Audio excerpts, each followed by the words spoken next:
Chapter 1748, Face Slapping, Round 11, 7.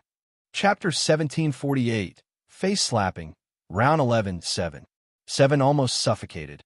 Meanwhile, Sapphira was overwhelmed with regret. If she knew that Feng Wu would be so relentless, she would never have messed with her. Feng Wu was like the goddess of death. Feng Wu sat on the edge of the cliff, her legs dangling in the air. Resting her chin in her right hand, Feng Wu watched Seven and Sapphira struggle with a gloating smile on her face. It was in a moment like this that one could see the nature of a person. Seven would have been able to climb up the cliff if he was on his own, but now Sapphira was on top of him. Sapphira would never be able to get back up on her own, so she would never release Seven. How would the two people choose? Sapphira's weight pulled Seven down, and he couldn't stop falling. Under normal circumstances, the fall wouldn't kill him. But now, a raging landslide was beneath them, which could crush a human being as easily as the sea devouring a little boat. "Let go," Seven bellowed. "No, I won't." Sapphira had thought that Feng Wu had cut her tongue out, but she realized just a little while ago that her tongue was still intact. Feng Wu had only injured it. Therefore, when the wound healed a little, Sapphira could speak again. Feng Wu watched happily as the two of them struggled. But at that moment, she realized that the landslide had slowed down. Getting to her feet, she looked into the distance and saw a figure standing on top of the highest peak. When he opened his mouth, there was a flash of white light. The source of the landslide. The man devoured the landslide at its source. Feng Wu didn't know what to say. Her mouth fell open. She stood there, as if she had been struck by lightning. What a capable cultivator! That man was probably the most powerful cultivator she had ever seen. She believed that even Jun Linyuan couldn't have done that. The person, wrapped in a cassock, turned around, and his cold gaze landed on Feng Wu. Instantly, Feng Wu felt like she was suffocating. She forgot to breathe, and her heart stopped. She went so stiff that her body didn't feel like hers anymore. How capable was that man? Luckily, the man was only glancing around the way a deity scanned the mortal world. He soon looked away, as if Feng Wu was no more than an ant. Whoosh! While Feng Wu's mind was somewhere else, a streak of energy aimed for her head. What? She shifted involuntarily, dodging the attack. When she turned around, there was a cold look in her eyes. It was Seven. He had climbed onto the cliff and was holding a sword in each hand. He was giving off a murderous energy. Feng Wu's eyes widened when she saw that almost half of Seven's wounds had healed, and his spiritual energy seemed to have grown denser. Seriously? Chapter 1749, Face Slapping, Round 11, 8. Chapter 1749, Face Slapping, Round 11, 8. Feng Wu stared at Seven in disbelief and asked hesitantly, "Please don't tell me that you just had a breakthrough." Seven stared at Feng Wu with a grim look in his eyes, and he smirked. Feng Wu took a deep breath. She looked up at the sky. How unlucky could she be? When Six chased her earlier, she had been about to turn things around when that man made a breakthrough. And the same thing happened to Seven. When she finally cornered Seven and wore him out, he also made a breakthrough. What was the matter with this world? Feng Wu died. Sapphira gloated as she mumbled those words. What choice did Feng Wu have? She hadn't seen this coming. Before Seven could strike at her, Feng Wu sprang out and headed down the cliff. Luckily, the landslide was over. Otherwise, she wouldn't have been able to escape. Seven knew that Feng Wu was quick-witted, but he hadn't expected her to give up so easily. She ran without hesitation and gave him no time to react. Seeing Feng Wu run through the woods, Seven smirked. "Where do you think you're going?" Without another word, Seven ran after Feng Wu with his sword. After the breakthrough, not only had nearly half of Seven's wounds healed, he was more powerful than before. Soon, he caught up with her. Looking behind her, Feng Wu cursed inwardly. A spiritual lord was simply too powerful. Seven had started off as a level 1 spiritual lord, and he was at level 2 now. There was no way that Feng Wu could defeat such a capable man. Seeing that Seven was getting closer, Feng Wu gritted her teeth and tried to think of a solution. There had to be a way. She was able to corner 7 before, so she should be able to do it again. She just had to think. Feng Wu racked her brain as she ran through the woods. Meanwhile, 7 stared at Feng Wu with great caution. He remembered clearly that when he first saw Feng Wu, she had still been a weak level 4 spiritual elder, but now, on the very same day, she was already a level 7 spiritual elder. In less than a day, she had made 3 breakthroughs. What did that mean? The members of the assassin organization were all talented cultivators recruited by the older prince, but of those people, no one had made 3 breakthroughs in a day. But that wasn't the most frightening thing about the girl. What went on in her head was a mystery. Only those who had been tricked by her would know how clever and resourceful she was. The thought of letting Feng Wu grow up made 7 shake his head. Given the chance, the girl would turn the senile grassland around. He determined that he had to kill her before it was too late. At that thought, 7 had a murderous look in his eyes, and he ran faster. Feng Wu used all the tricks she could think of. Bombs, traps, simple formations. She used everything. But this wasn't 7's first time chasing Feng Wu, and he knew what he was doing. Although he was still chasing her, he was getting closer. 1,000 meters, 500 meters, 300... Chapter 1750, Face Slapping, Round 12-1. Chapter 1750, Face Slapping, Round 12-1. 7 could already see Feng Wu clearly. He smiled coldly. This time, he was going to kill the girl. Whoosh, whoosh, whoosh. 7 picked up speed, and his face twisted. 200 meters. 100 meters. Feng Wu looked over her shoulder and saw the frantic look in 7's eyes. Her stomach lurched. Shit. 7 was about to catch up with her, and she had almost run out of ideas. What should she do? Just then, she saw a white shadow floating past her. What was that? She thought she was seeing things at first, but soon she saw another one. What was that? At first, she had no idea, but when more and more appeared, Feng Wu knew what they were. These things were ghosts. They were of both genders and all age groups, but most of them were young. The only thing they had in common were their white robes and shoulder-length hair. They floated in the air like loose dandelions. It might sound like a lovely picture, but they were anything but lovely. One could almost call them hideous. Just then, a savage-looking ghost with sharp fangs charged at Feng Wu. There was a ferocious look in its eyes as it lunged at Feng Wu's neck. It wanted Feng Wu's blood. Whether it was because of the rare presence of humans here or due to Feng Wu's precious blood, all the ghosts started to fly toward her. Seriously? Feng Wu's eyes widened. A powerful spiritual lord was on her heels. 7 was a level 2 spiritual lord, and he was far more capable than she was. She would be dead if he caught up with her. Go away. Go away. Seeing that 7 were getting closer, and with so many ghosts coming at her, Feng Wu was filled with despair. She waved her hands and tried to get rid of the ghosts as if she was chasing away mosquitoes. Tee, the ghost guffawed. It was a jarring, mocking sound. Mocking. Feng Wu couldn't believe that she was being mocked by ghosts. Whoosh. A female ghost was the first to land on Feng Wu. Right after that, thump, thump, thump. 1, 2, 3. Countless ghosts surrounded Feng Wu. They stuck to Feng Wu like thin paper and wrapped around her. Tee. The crying voices of men, women, children, and elder people filled Feng Wu's ears. They were strange, mocking sounds. Anyone else would have collapsed if they were surrounded by so many ghosts. But Feng Wu wasn't just anyone. She was able to keep a clear head.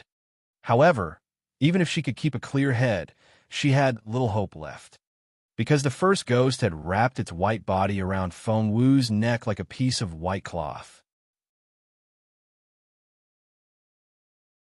Chapter 1751, Face Slapping, Round 12-2. Chapter 1751, Face Slapping, Round 12-2. Crack. One could almost hear the sound of cracking bones. Feng Wu's face soon went from red to purple.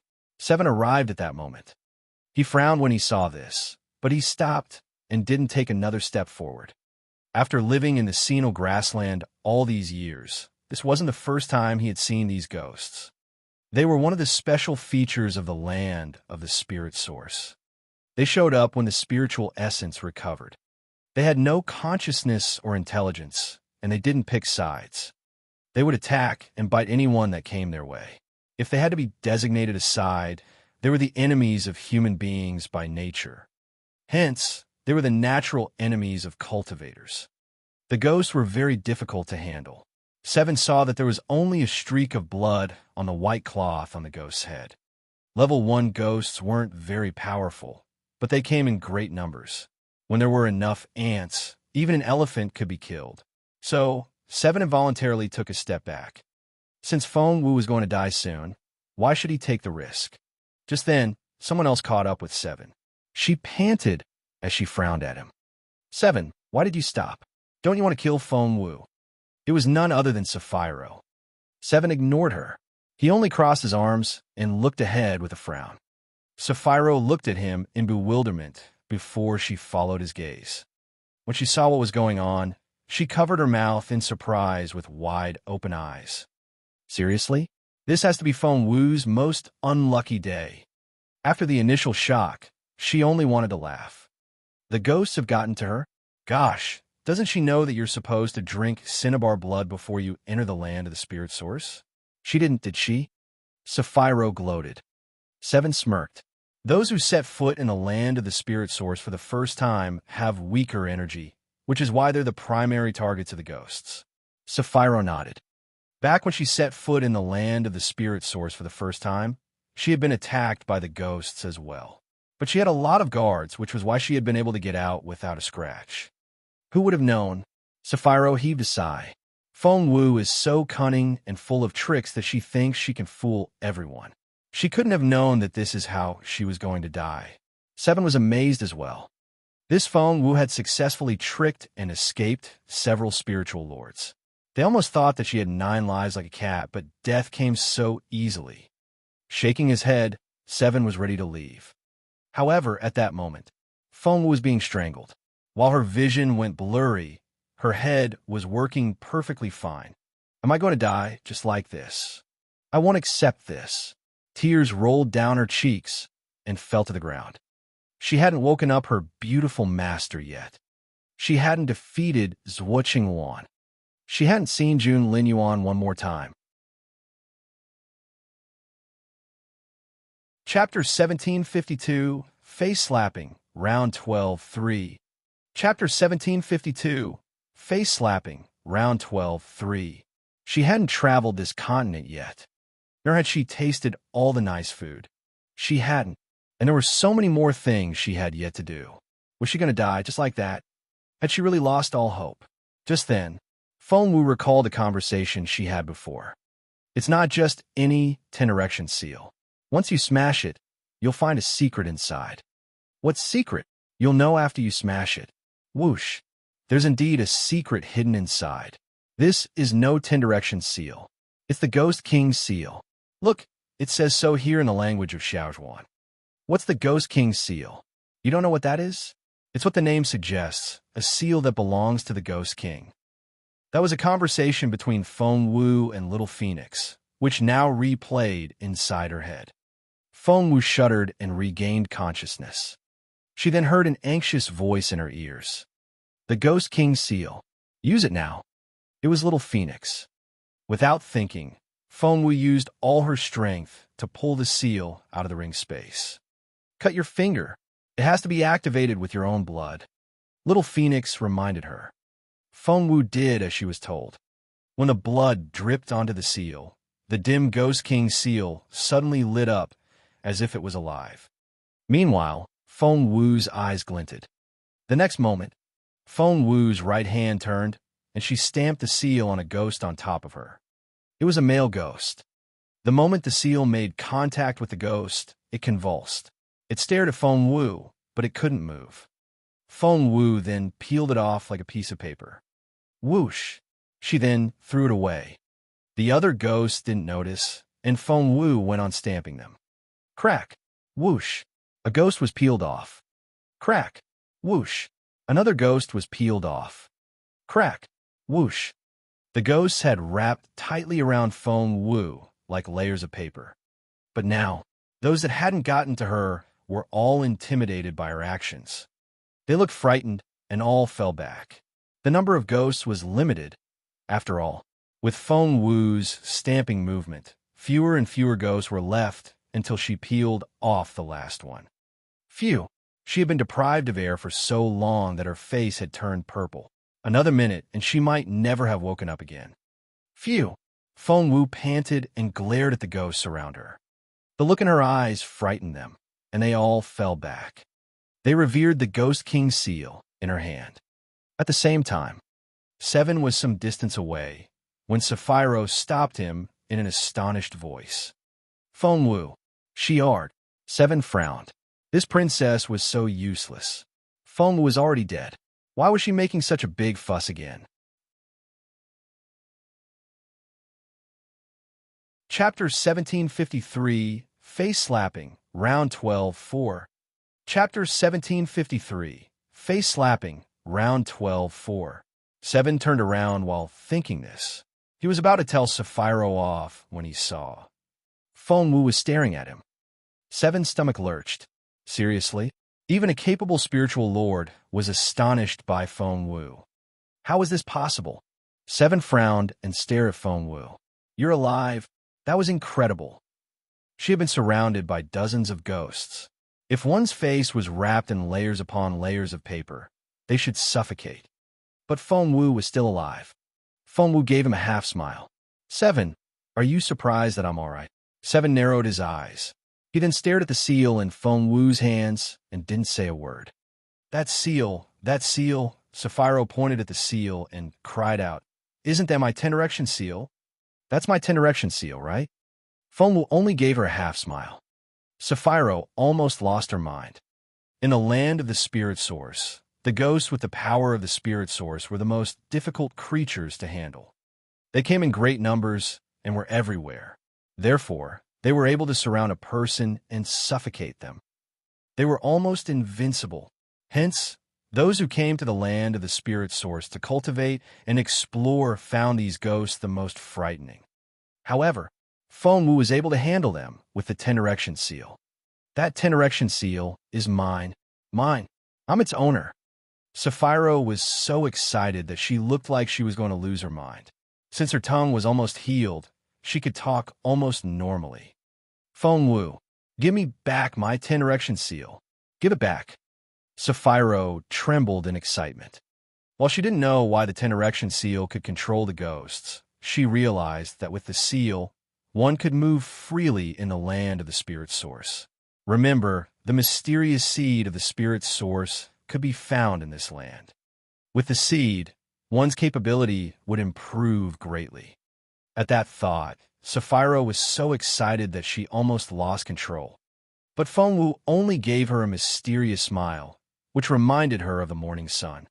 Give me that 10-direction seal. It's mine. It should be with its rightful owner. Sapphiro ran toward Feng Wu. After she offended Feng Wu, the younger prince went to apologize to Feng Wu.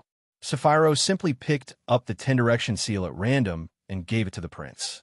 She had had no idea that the seal was a treasure, and it could control the ghosts. At that thought, Sapphiro was filled with regret. Feng Wu only grinned at Sapphiro with flickering eyes. She raised a leg when Sapphiro reached her. Thump! Sapphiro felt face down on the ground. Feng Wu! Sapphiro was almost driven mad by her rage. Feng Wu stepped on her back and smiled coldly. How dare you offend me? Sapphiro, you never learn, do you? Chapter 1754, Face Slapping, Round 12-5. Chapter 1754, Face Slapping, Round 12-5. Feng Wu, you're going to die. Sapphiro yelled at Feng Wu. Feng Wu smirked. Will you believe it if I say that you'll die first? Hearing that, Sapphiro felt a chill run down her spine, and her heart raced. Throwing a dirty look at Feng Wu, she turned to yell at Seven. Seven, what are you waiting for? Kill her. 7 was frustrated by Sapphiro's willfulness, but killing Feng Wu was his mission. So, when Sapphiro yelled at him, he stepped forward. "Come up here, and I'll stamp her to death." Feng Wu smiled coldly. 7 narrowed his eyes. "Let go of the princess." Feng Wu smirked. "If I die, you're going down with me." 7 smirked. "Do you think you can move faster than I can?" Feng Wu shook her head. 7 kept moving forward. Just then, Feng Wu rushed toward the onlooking ghosts and shouted, "Help me stop him, and I won't stamp you." The ghosts looked at one another and didn't know how to react. 7 smirked. The ghosts only follow the rules of the land of the spirit source. How can they possibly fear you? That's just ridiculous. Feng Wu stared at the ghosts and smirked. "Mark my words. If you don't help me now, I'll hunt you down and stamp every single one of you." The ghosts were about to retreat, but they paused when they heard this. Their friends who had been stamped looked like pieces of paper and couldn't float as freely as before. "Set you free, and I'll help you."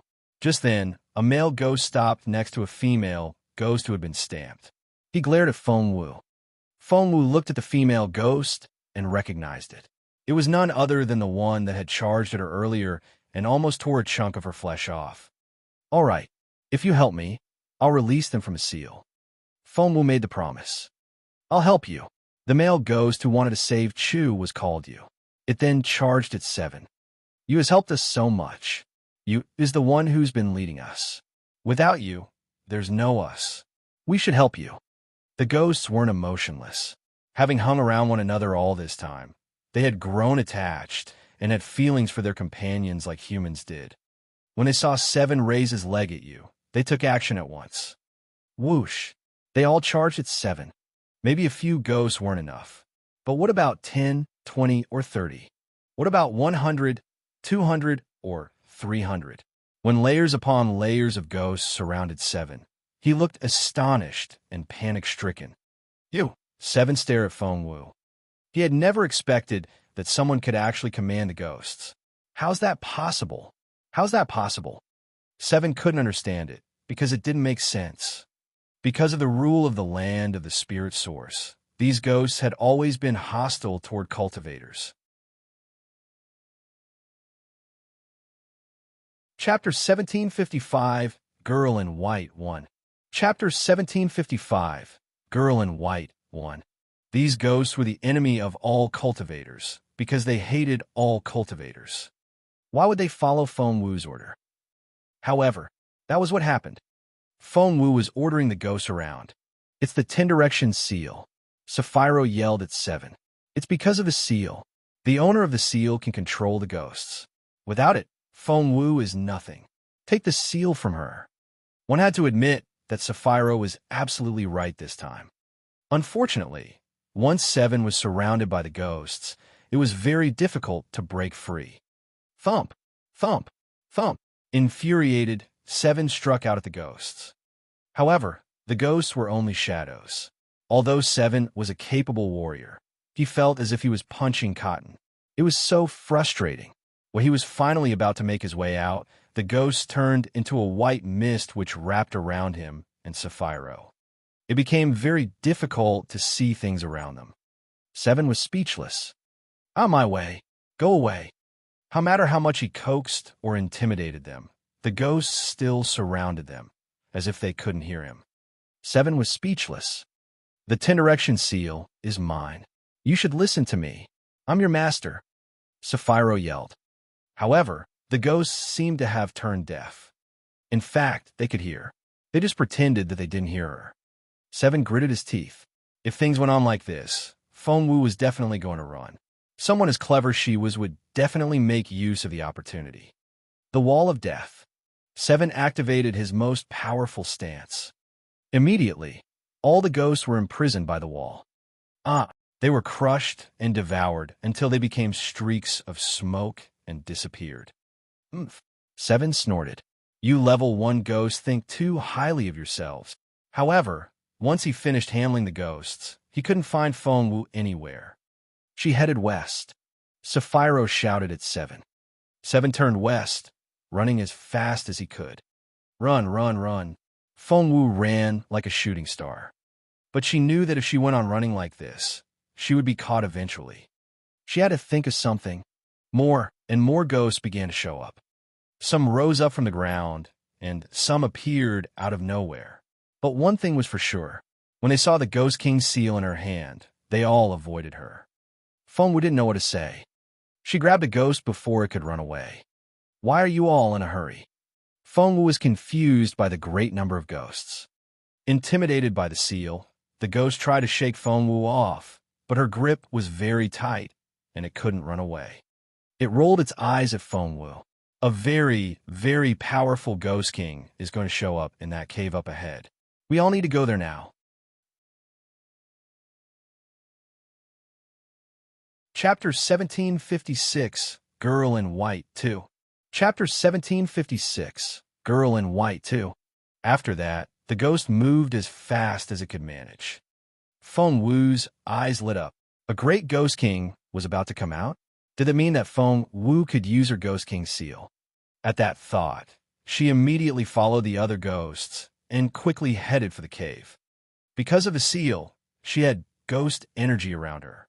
Therefore, the ghosts saw her as one of them. Meanwhile, Seven saw Fengwu from afar and smirked. Where do you think you're going? He followed her without hesitation. While Fengwu had her Ghost King seal, Seven had his death wall. Therefore, the two of them were able to walk among the ghosts without causing a reaction. Whoosh! Seven picked up speed. He walked through one ghost after another and was getting closer and closer. Turning around, Fengwu saw that Seven was almost within arm's reach, and her pupils contracted. At the same time, thousands of kilometers away at the center of the land of the spirit source, wrapped in a red cassock, the master teacher suddenly opened his eyes. His eyes were so cold that they seemed to wash with ice and snow. They could freeze one's blood. He was invincible. He was probably the most powerful cultivator on the senile grassland right now. Right now, he seemed to sense the slight disturbance in the cave thousands of kilometers away. The Ghost King's seal is out. The man in the cassock had a brooding look in his eyes. He was none other than the master teacher of the senile grassland. Both Sapphiro and her genius senior brother wanted to become Master Teacher C. Basie's disciple. Staring at the Ghost King seal in Fengwu's hand, he murmured to himself, "That seal shouldn't show up here," but C. Basie saw what was going on in the cave. A pretty girl wearing a fiery red dress moved swiftly, as if she was dancing. She looked very clever. C. Basie looked surprised. The girl was only a level 7 spiritual elder, but the man hunting her was a level 2 spiritual lord. That was a difference of 5 levels. Such a difference should have made it impossible for her to do anything, but C. Basie was going to look away after a quick glance. After all, as the supervisor of the land of the spirit source, he had to survey the entire land. But to his surprise, there seemed to be something magical about the girl. He just couldn't look away. It wasn't because of her looks, since to the master teacher, a pretty face was no different from a skull. He couldn't look away because of the mysterious air around that girl. He studied her. She was able to dodge a fatal strike from a spiritual lord. And she did it again. See, Basie couldn't believe his eyes. With a wave of his hand, the image he saw was enlarged and became clearer. In the image that looked like an unfolding scroll, the girl was able to set up a simple formation, which she used to dodge the third strike. Since C. Basie was in charge of watching over the entire land of the spirit source, his mental powers should cover the entire land, rather than be focused on a single spot. However, Chapter 1757, Girl in White 3. Chapter 1757, Girl in White 3.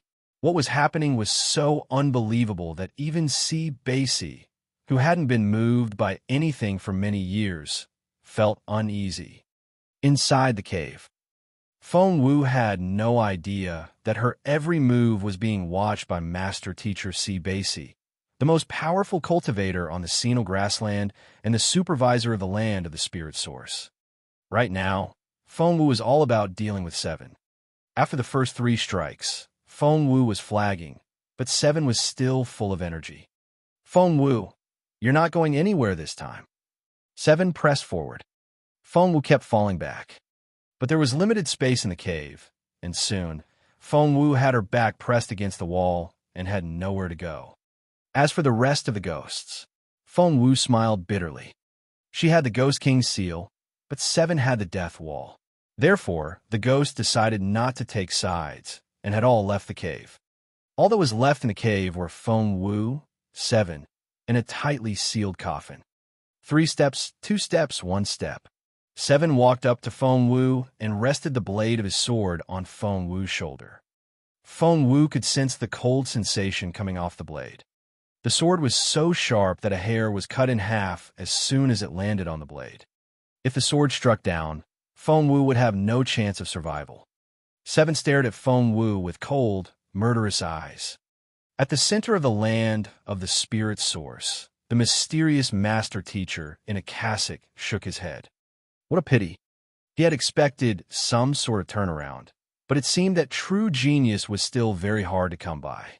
When Si Basie shook his head and was about to look away, 7 struck at Feng Wu with his sword. All of a sudden, Feng Wu stomped her foot. Thump! There was a series of explosive sounds beneath them, and they seemed to go on forever. 7 stared at Feng Wu with a twisted face. He then smirked. An explosion? Are you still not done with this petty trick? Do you think that's all it is, an explosion? Feng Wu stared at 7 and gave him a half-smile. The smile gave 7 the creeps, and he stared at Feng Wu. Feng Wu smiled and looked unperturbed. 7's pupils contracted. Whatever trick you're playing, it's futile once you're dead. After that, 7 struck at Feng Wu again. However, a cold hand grabbed 7's sword from behind. 7 felt a cold sensation rising up from the bottom of his feet. He slowly turned around and saw something he would never forget. A girl dressed in white stood there quietly. Her head had been down, but now she looked up and smiled at him with blood coming out of her eyes. That smile, it was so terrifying. Even someone like 7 was frightened and startled. The next second, the girl in white suddenly reached out and tried to choke 7. 7 tried to parry with his sword, but the girl stuck out her tongue, took the blade between her teeth, and there was a crack. The blade shattered. Everything went very quiet after that. What a powerful ghost. Seeing this, even Feng Wu took a few steps back. Chapter 1758, Girl in White 4. Chapter 1758, Girl in White 4. The Ghost King was indeed very capable. That move alone was enough to intimidate 7. Seeing that things were going south, 7 immediately activated the death wall. But to his surprise, when the girl saw the wall, she only smirked. With a wave of her fair hand, there was a hole in the death wall, as if it was made of paper. She did it so effortlessly. 7 stared at her in disbelief and was astonished. Feng Wu's eyes widened as well. She had no idea that the girl in white could be so terrifying. Meanwhile, Si Basie's eyes lit up when he noticed this. Interesting. The White Fairy, one of the 3 kings of the land of the spirit source, was helping that girl. As far as he knew, the White Fairy was very hard to please, and she was much older than she appeared to be. Si Basie didn't look at the White Fairy. Instead, he kept his gaze on Feng Wu. He wondered what the girl had done to deserve the fairy's favor. He wanted to look away, but he couldn't. Meanwhile, in the cave, 7 and the White Fairy were exchanging blows. Thump, thump, thump. Both were exceptionally capable. Strictly speaking, 7 was the inferior one, but because the White Fairy had only just woken up from the coffin, she hadn't recovered her full power yet. Thump, thump, thump. 7 flew backwards after he took several hits and smashed into the wall. Feng Wu's eyes lit up. She knew that 7 was bound to lose this time, so she was studying the girl in white rather than the captain. The girl stepped on 7's chest and smirked. Give it to me. Cough. What are you talking about? 7 spat out a mouthful of blood and stared at the girl. The White Fairy had an eerie look in her eyes. Suddenly, she stuck out her tongue. Her red tongue immediately wrapped around Seven's neck, almost choking him. "If you won't give it up, I'll take it myself." Her serrated tongue suddenly moved, and there was a tearing sound. Seven's chest was ripped open. Blood gushed out, painting the entire wall red. Fengwu stepped back and narrowed her eyes. This girl. After Seven's chest was torn open, a streak of black smoke slowly rose out of his body. The black smoke then took shape, turning into a human form before it landed on the ground. "Master!" The figure then stood in front of the white fairy and bowed at her. Seven stared at the girl. You, the fairy snorted. "How dare you steal my new and confine him?" Seven was filled with despair. He had no idea that things would turn out like this. Indeed, had it not been for the land of the spirit source, he wouldn't have made such rapid progress. Last time when the land of the spirit source appeared, he happened to catch an old ghost. Chapter 1759, Girl in White 5. Chapter 1759, Girl in White 5. To refine that ghost, he had to go through hell, and he almost hadn't made it. With much difficulty, he had been able to wake up again. "If he's your servant, who are you?" Seven put a hand over his chest where blood was gushing out. He stared at her and had a bad feeling. The white fairy snorted. "I'm the white butterfly. The white butterfly." Hearing that name, Seven felt as if a thunderclap had just exploded over his head. "You're the white butterfly, one of the 3 kings of the land of the spirit source." Seven spat out mouthfuls of blood as he coughed. "I didn't expect that people would still remember my name after my long slumber." "I like you," the white butterfly told Seven. Seven knew that if he didn't say something, he would die. "I know Master Teacher C. Basie. I'm his indirect pupil." Seven cried out. The white fairy stared at Seven. "It's true. I really am. I'm telling the truth. Since you know my name, I won't kill you. You can go." The white fairy ignored Seven after that. Fengwu's eyes widened. "Master Teacher C. Basie?" The white fairy spared his life just because he knew that man. Was that master teacher really so terrifying? Meanwhile, the white fairy turned her gaze on Fengwu. The white fairy casually crooked a finger at her. "Come here." Fengwu's stomach lurched. At the same time, a few thousand kilometers away, Master Teacher C. Basie also looked surprised. Even C. Basie himself didn't realize that his mood had changed drastically in the past few minutes, although he had always been able to remain unperturbed. Being a clever girl, Fengwu immediately ran to the white fairy. The white fairy stared at Fengwu with her cold, brooding eyes. "Your name?" "Fengwu." Fengwu grinned. The white fairy narrowed her eyes.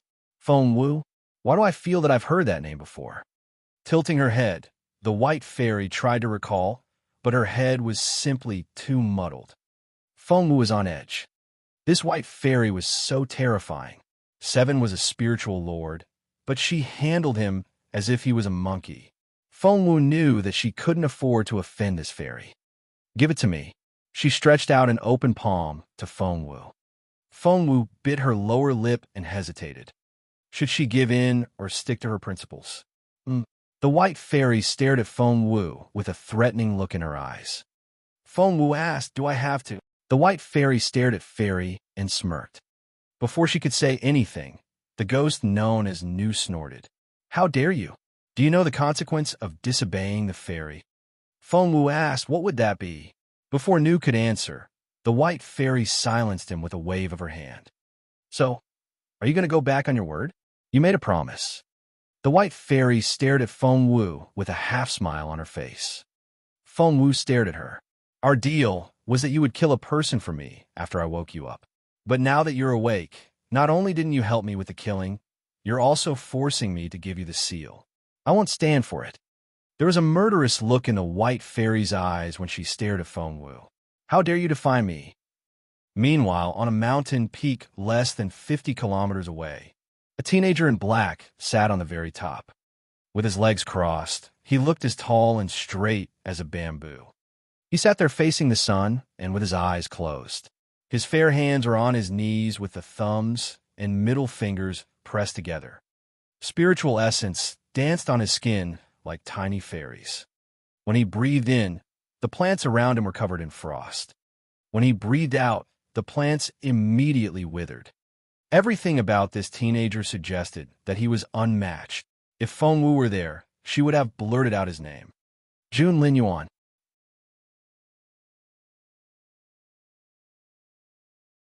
Chapter 1760. Chapter 1760. Chu Fengxiao, the third senior brother, 1. The white fairy stared at Feng Wu and smiled coldly. Are you reasoning with me? Feng Wu said, So, are you saying that you're not reasonable? The white fairy gave Feng Wu a sympathetic look and shook her head. With my advantage over you, I don't need to be reasonable. Don't you get it? Of course Feng Wu knew that. I thought you were different. Feng Wu frowned. The white fairy gave Feng Wu a half-smile. Why would you think that? Feng Wu blinked innocently. Because you're pretty. How can someone as good-looking as you be unreasonable? At first, the atmosphere had been so tense that a battle could start at any moment. Sapphiro clenched her fists in excitement outside the cave, and Seven was equally excited. But Seven wasn't what he used to be. Having lost his death wall, he was now greatly emaciated. Next to the white fairy, Nu stared at Feng Wu as if she was already dead. After all, the white fairy could kill Feng Wu as easily as snapping her fingers. At the same time, the white fairy kept her unblinking gaze on Feng Wu. Other people would have been scared to death by her gaze, but Feng Wu was still smiling. Are you saying that I'm pretty? The white fairy murmured. Feng Wu smiled. That's right. You're very pretty, especially your eyes. They're like snow lotus on an iceberg and bright stars in the night sky. They almost take my breath away. Feng Wu actually hadn't come up with these words herself. They were fed to her by Little Phoenix. Are you sure I can say that? Feng Wu asked Little Phoenix in her head.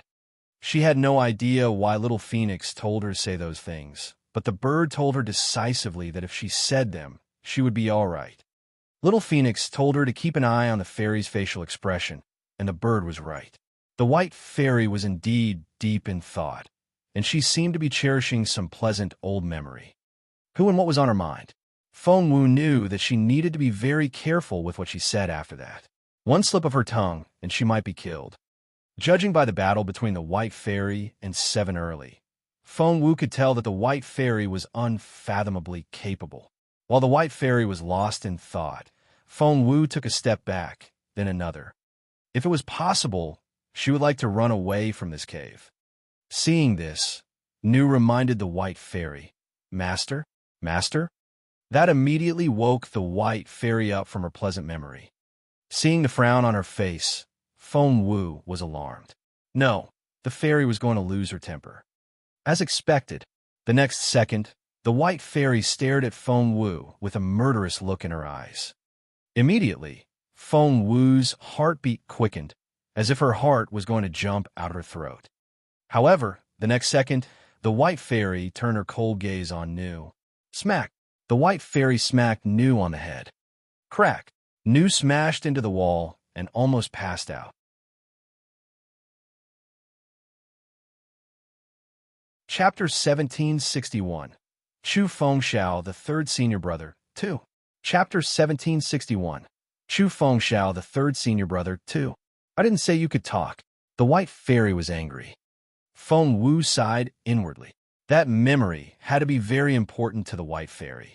That was why she couldn't tolerate any disturbance, since it would ruin the atmosphere for her. Intimidated, Nu didn't dare to say another word. His eyes were filled with fear. But the white fairy was still angry. She then turned her emotionless gaze on Feng Wu and asked, Who on earth are you?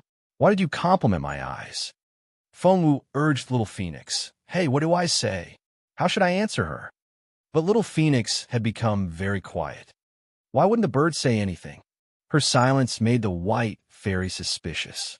The next second, she charged at Feng Wu and grabbed her by the neck, an infuriated look in her eyes. That look could burn one to ash. Hey, you lousy bird, say something. Feng Wu grew anxious. But Little Phoenix didn't say a word, as if someone had stopped it. In fact, It wasn't that it didn't want to speak. It wanted to say something, but it just couldn't. The stress made it break into a sweat. Since little Phoenix didn't say anything, Feng Wu had to make something up herself. Ahem, your eyes really are very pretty. Can I even say that? Feng Wu found it very difficult to speak. At the same time, Sapphiro and Seven looked at each other, and both gloated at Feng Wu's predicament. They were sure that Feng Wu was going to die this time.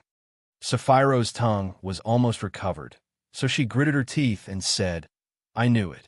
There's no way that the white fairy would like Feng Wu. She's doomed this time. Seven nodded. Ever since he had been deprived of the death wall, Seven was full of rage toward this world. Meanwhile, in the cave, the white fairy choked Feng Wu and yelled angrily, Speak! Who told you to say that? You've seen Chu Fengxiao, haven't you? Where's he? Tell me. Chu Fengxiao. Feng Wu was dumbfounded. She had never heard that name. So how could she have seen him before? Chu Fengxiao. I've never. Suddenly, little Phoenix stopped her with a shriek. You've seen Chu Fengxiao. Say it. Little Phoenix said anxiously. Feng Wu couldn't believe it. That lousy bird had been silent until now. Before Feng Wu could scold little Phoenix, the white fairy tightened her grip. Speak. You know Chu Fengxiao, don't you?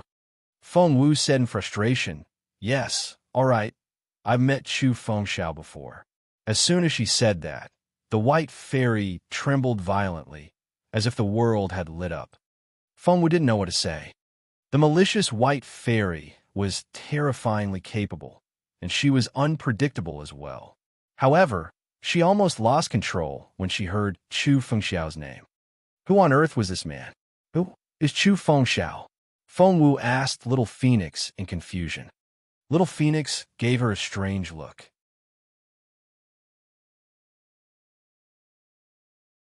Chapter 1762. Chu Fengxiao, the Third Senior Brother, 3. Chapter 1762. Chu Fengxiao, the Third Senior Brother, 3. Feng Wu prompted the bird. Hey, talk to me. Who's Chu Fengxiao? Little Phoenix asked. Are you sure you want to know? Feng Wu said, Yes. Just tell me. Little Phoenix said, He's your senior brother. Feng Wu couldn't believe her ears. What did you say? Who's senior brother? Little Phoenix's voice rang out in her head. Yours. He's your senior brother. He used to be your beautiful master's disciple. Feng Wu didn't know what to say. Little Phoenix said, It's the truth. What you know is only a fraction of how powerful your beautiful master was. Feng Wu asked, He's my senior brother? And the third one? Little Phoenix nodded solemnly. Feng Wu said, So, I have two other senior brothers? Tilting its head, little Phoenix gave it some thought and said, I suppose so. Feng Wu asked anxiously, What do you mean by that? Aren't you supposed to know everything? Little Phoenix sounded frustrated. Who told you that? Feng Wu said, If you know that Chu Fengxiao is my third senior brother, how can you not know who the other two are? Little Phoenix smacked its head and looked at Feng Wu in frustration. I have a memory problem, you know that. What I'm sure is that I must have known your two other senior brothers once, but I only have a fraction of those memories. So, I really have no idea who they are. Feng Wu asked, What about my third senior brother? Why did you suddenly remember him? And why didn't you tell me earlier? Little Phoenix looked at her in frustration. Feng Wu asked, Why are you looking at me like that? Little Phoenix said woefully, It isn't that I was keeping it from you. I just didn't know who he was, let alone the name Chu Fengxiao. I only recalled that name because this white fairy who tried to kill you brought it up. Only then did it jog my memory. Both Feng Wu and Little Phoenix knew that its memory had been sealed. Ever since its last breakthrough, it was able to remember some important bits, but most of the time, it was still the same. Feng Wu said, Fine, tell me about this Chu Fengxiao then. Who is he? And why is the white fairy so obsessed with him? Little Phoenix glanced at the white fairy and saw that she was lost in her memories again, so it lowered its voice and told Feng Wu, Your third senior brother is a very impressive man. He's very capable. Feng Wu asked, How capable? Little Phoenix asked, Do you know Feng Sun's father? Feng Wu said, Of course I do. Lady Northern Feng is my godmother. The Northern Feng general is stationed on the northern border. He's considered the most capable man over there with unfathomable strength. Even Emperor Wu reveres him sometime. Little Phoenix asked, "Do you know Master Teacher Si Baisi then?" Feng Wu said, "Master Teacher Si Baisi is said to be the most capable man on the Sinal grassland. He has never been defeated in his life. He also has very high standards. The rumor is that he still has no disciple because he doesn't think that anyone is worthwhile." Little Phoenix nodded and said, "Your third senior brother once saved Northern Feng General from thousands of enemies." Feng Wu said, "That impressive. He saved Northern Feng General? Is he as capable as he is, then?"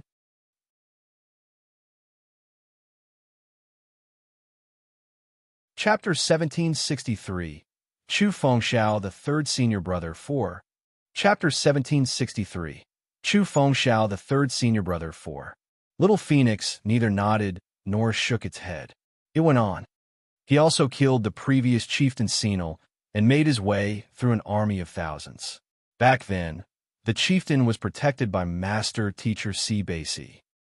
Feng Wu's eyes sparkled.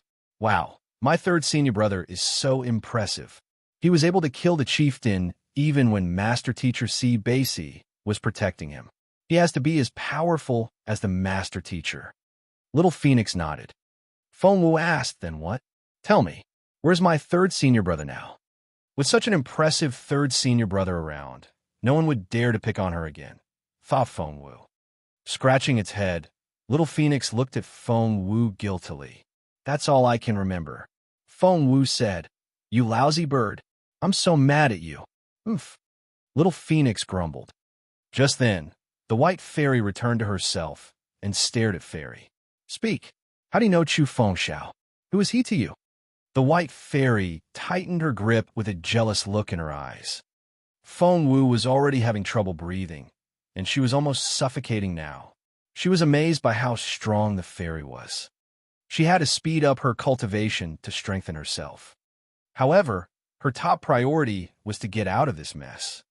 Feng Wu decided that the white fairy had to have a history with her third senior brother. Judging by her obsession, she had to like the man. As for if he liked her back, Feng Wu had no idea. She said, "How am I going to tell you if you don't let me go?" Master Teacher Si Baisi had lost interest in Feng Wu. He decided that the girl was only lucky and had a glib tongue. He thought it was time to look away.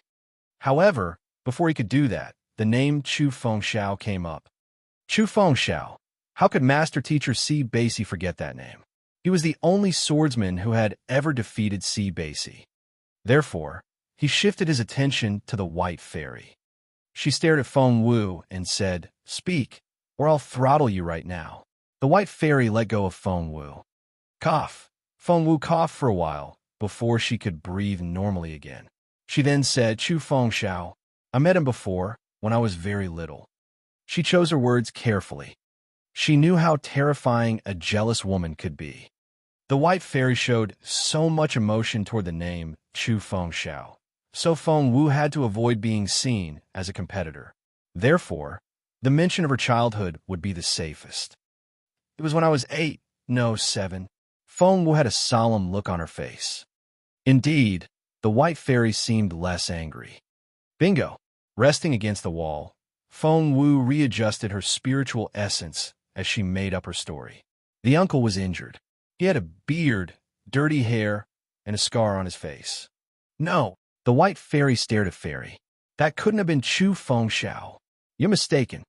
Feng Wu said, "I see. That uncle wasn't Chu Fengxiao."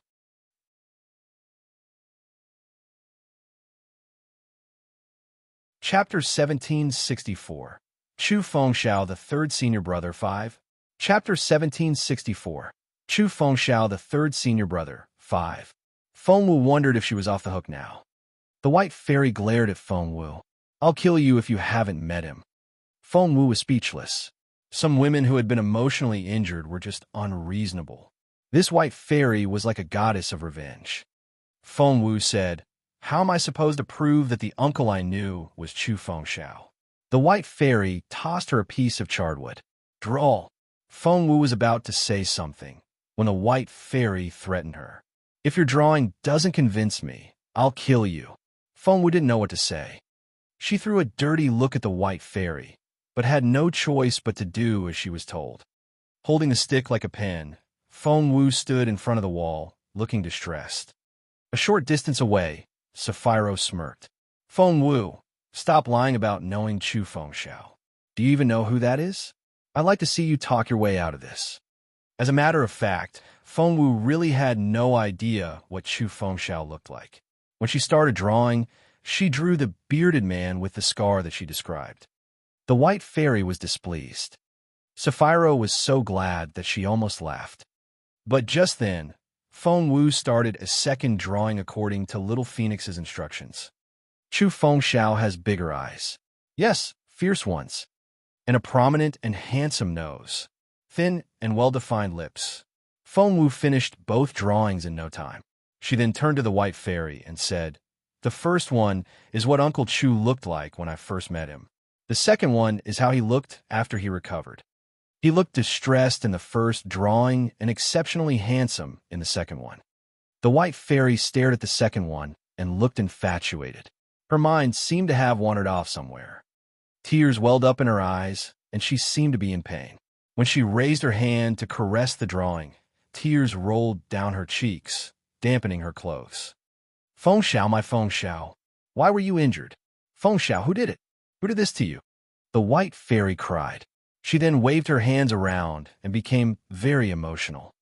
A sinister wind blew and the entire cave shook. It was terrifying. When the Ghost King got angry, a lot of people would die. It was true. Feng Wu moved away from the white fairy to stay out of harm's way.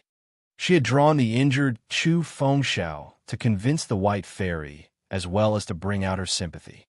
As expected, she had the white fairy under control. Feng Wu was a little relieved and smiled inwardly. She thought, "My dear third senior brother whom I've never met, I'm going to use you as an excuse for now. When we actually meet, I'll make it up to you with some good wine." Meanwhile, the white fairy stared at the drawing for a very long time before she turned her gaze on Feng Wu. "Speak." Feng Wu looked perplexed. The white fairy asked, "Why was he injured? Who did it? How did you meet him? How well did he recover? Where did he go afterward?" "No, stop right there," said Feng Wu.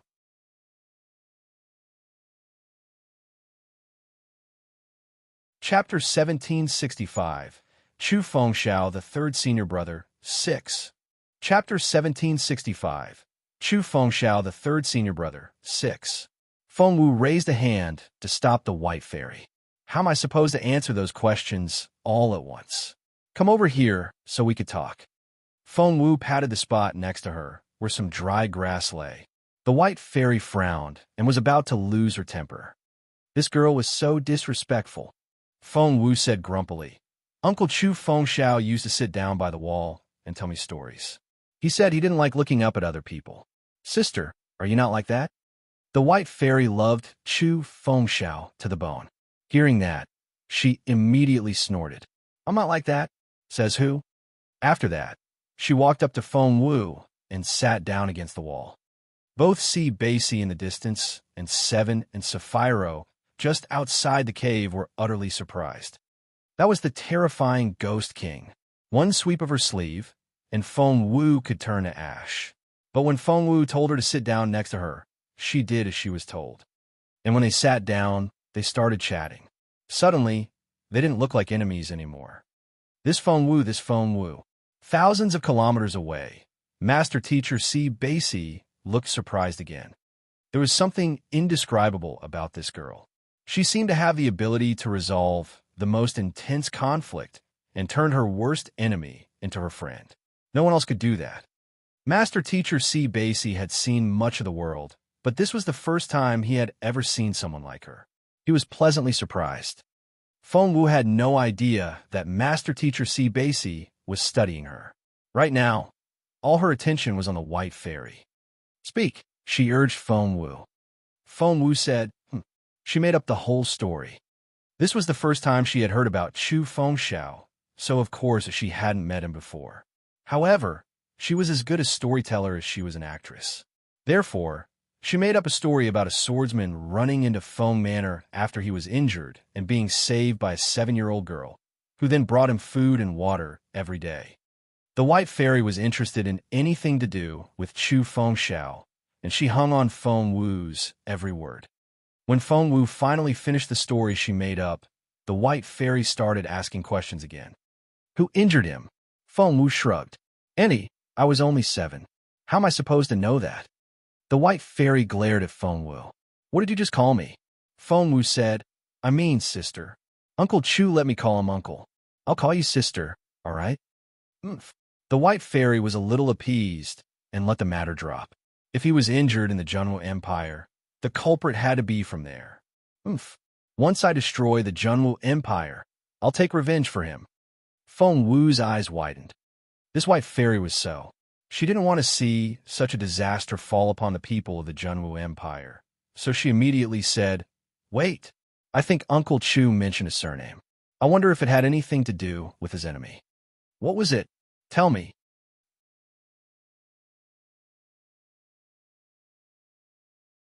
Chapter 1766. Chu Fengxiao, the third senior brother, 7. Chapter 1766. Chu Fengxiao, the third senior brother, 7. Tilting her head, Feng Wu pretended to try to remember. I think he mentioned something about left or right. Uncle Chu Fengxiao talked about 9 major clans or something like that. They ambushed him. The white fairy glared at Feng Wu. Left or right? Are you an idiot? Left is Zhua. That's one of the 9 major clans of the Junwu Empire. Feng Wu said, Oh, really? Was it the Zhua family? Maybe I was too young and heard wrong. With a wave of her hand, the white fairy said decisively, I'm sure of it. It has to be them. Back when I was with him, he didn't like the Zhua family. It had to be one of them. Feng Wu didn't know what to say. It didn't make sense. Because her third senior brother didn't like the Zhua family. It had to be them who injured him. That didn't make sense at all. However, it would do Feng Wu good if the white fairy hated the Zhua family. So, she wanted to keep things that way. She said, Oh, I see. That family is very influential in the Junwu Empire. Their daughter Zhua Qingwan is a genius. She's already a spiritual lord. A spiritual lord is nothing. The white fairy threw a dirty look at Feng Wu. Didn't you save Chu Fengxiao? He always repays those who help him. So didn't he teach you anything? A little help would go a long way for you. Feng Wu said. The white fairy grew suspicious and narrowed her eyes. He really didn't teach you anything? Feng Wu immediately asked Little Phoenix. Hey, I think the fairy is suspicious. What'd I do now? Little Phoenix said. I'm trying, but I just can't remember what Chu Fengxiao was good at. Gosh, it was so many years ago. I just can't remember. Little Phoenix smacked its own head. Meanwhile, the white fairy kept her gaze on Feng Wu and grew even more suspicious. Feng Wu snorted. Uncle Chu wasn't nice at all. That immediately set the white fairy off. What did you say? Say that again, I dare you. Right away, dust filled the air, and the sinister wind chilled Feng Wu to the bone. It gave her the creeps. Feng Wu raised her chin and said, It's true. Uncle Chu Fengxiao bragged about how capable he was and that he could do everything. In fact, he only taught me to read and write. There was nothing else. I was so mad. The white fairy gave Feng Wu a strange look. Feng Wu was alarmed and wondered if she had said something wrong, because the fairy was looking at her like she was a little idiot. She cringed. The white fairy stared at Feng Wu and said, You little fool. Feng Wu looked perplexed. The white fairy said, He taught you how to draw, didn't he? Actually, it was her beautiful master who had taught Feng Wu. Seeing the confident look on the white fairy's face, however, Feng Wu could only nod. The white fairy snorted. I knew it. Fengxiao was the best painter. No one was his match in that aspect. What he taught you is enough to sustain you for a lifetime. What more do you want? Feng Wu didn't know what to say. Her third senior brother had to have learned from her beautiful master, and since she had as well, they had similar styles. Hence, the white fairy was mistaken. However,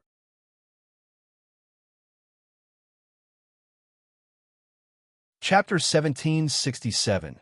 Feng Wu's Powerful Patron 1. Chapter 1767. Feng Wu's Powerful Patron 1. Of course, Feng Wu wouldn't point her in the right direction. Therefore, Feng Wu nodded repeatedly. That's right. Uncle Chu was indeed the one who taught me how to draw. She didn't mean to call her third senior brother Uncle Chu, but she knew that if she didn't address him that way, the White Fairy would consider her a love rival, and she would be doomed. As expected, after hearing Feng Wu's Uncle Chu, the White Fairy was much nicer and behaved like a kind aunt. The White Fairy couldn't stop smiling when she talked about Chu Fengxiao, and she looked very proud. The world only knows him as an expert swordsman with unfathomable cultivation, but what they don't know is that he's an exceptional painter. Feng Wu looked intrigued and asked with sparkling eyes, Really? Why haven't I heard of him before? The White Fairy said, Of course you haven't. He uses another name for his paintings, Wind Moon. The White Fairy sounded very proud. Wind Moon is known as Master Wind, and a single painting of his can be worth a fortune. One can't just buy with money, because his paintings contain swordplay manuals, and you can improve greatly if you can figure out a fraction of what the paintings contain. You haven't heard of him because you're too young. All the older generations know who he is. Master Teacher C. Basie nodded. Wind Moon was indeed a great painter, and he had known all along that he was Chu Fengxiao. Seeing Feng Wu's sparkling eyes, the White Fairy said proudly, Do you think painting is all he can do? You can't be any more wrong. Apart from drawing, Fengxiao is an expert sculptor as well. Your Junwu Empire still keeps his Sunshine Mountain as a national treasure.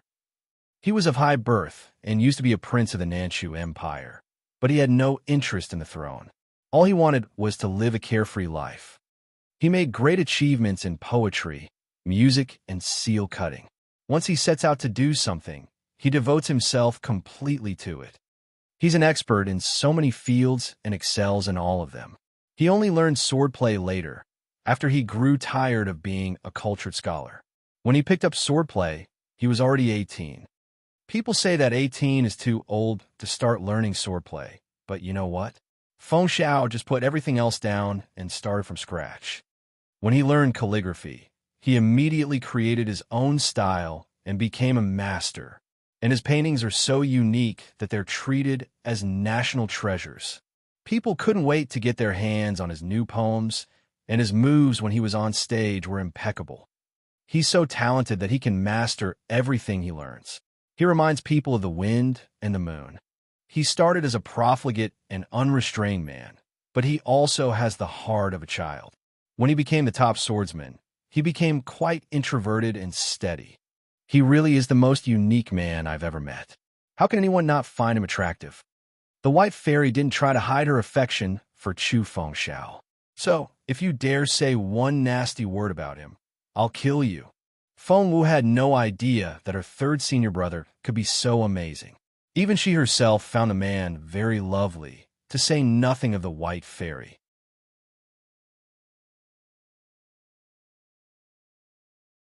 Chapter 1768. Feng Wu's Powerful Patron 2. Chapter 1768. Feng Wu's Powerful Patron 2. He started at 18 and became the top swordsman. That was almost an impossible task. Little Phoenix said in Feng Wu's head, That's right. My master spoke highly of Chu Fengxiao. Feng Wu asked, What did he say? Little Phoenix said, The master called him an earnest man. Feng Wu gave it some thought and nodded. Only an earnest man could be so devoted and focused in everything he learned, which was how he was able to comprehend everything so thoroughly. Little Phoenix asked, Do you remember the windy sword intent the master taught you? Feng Wu said, I do. It's just that my beautiful master never allowed me to use it, saying that it wasn't time yet. Little Phoenix looked at Feng Wu and said earnestly, The master taught Chu Fengxiao the windy sword intent as well. He mastered it and became the best swordsman of his time. Feng Wu looked perplexed. Little Phoenix said, The master said that it wasn't time yet because your moves weren't fast enough for your sword intent. After all, you were still a child. It was natural that you couldn't comprehend everything. Feng Wu said, Really? Little Phoenix said, If I'm right, this White Fairy should be the sword spirit of Chu Fengxiao's merry sun sword. Feng Wu said, She's a sword spirit? That was a surprise. She had always thought that the White Fairy was a girl who had grown up with her third senior brother. It never occurred to her that she would be a sword spirit. Little Phoenix told Feng Wu in a serious voice, "The sword spirit of your fallen star sword has always been muddle-headed and isn't intelligent enough. If the White Fairy can refine the sword spirit for you, it'll benefit you greatly." Feng Wu rubbed her chin. "I don't think that'll be very easy to achieve." Chu Fengxiao was all that the White Fairy cared about. She probably wouldn't care about anything else. The White Fairy glanced at Feng Wu and asked, "Hey, what are you thinking? Are you doubting me?" She was happy to talk about Chu Fengxiao, so despite the serious look on her face, she wasn't angry. Feng Wu searched her memories, and soon her eyes lit up. "Actually, Uncle Chu didn't just teach me how to draw, he taught me how to wield a sword as well, although only 3 stances." "What?" The White Fairy's eyes lit up. "Show me the stances now."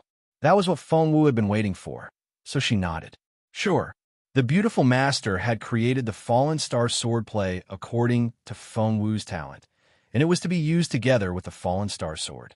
However, he fell back into his long slumber after teaching her 3 stances, which were all Feng Wu could demonstrate now.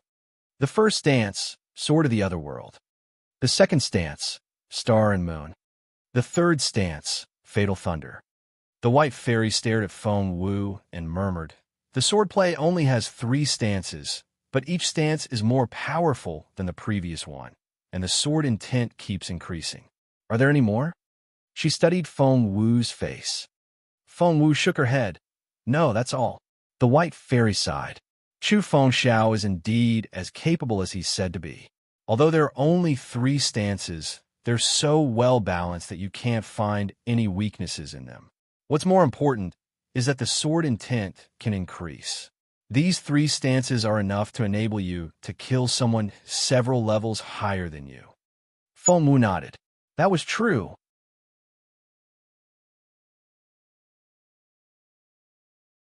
Chapter 1769, A Great Opportunity 1.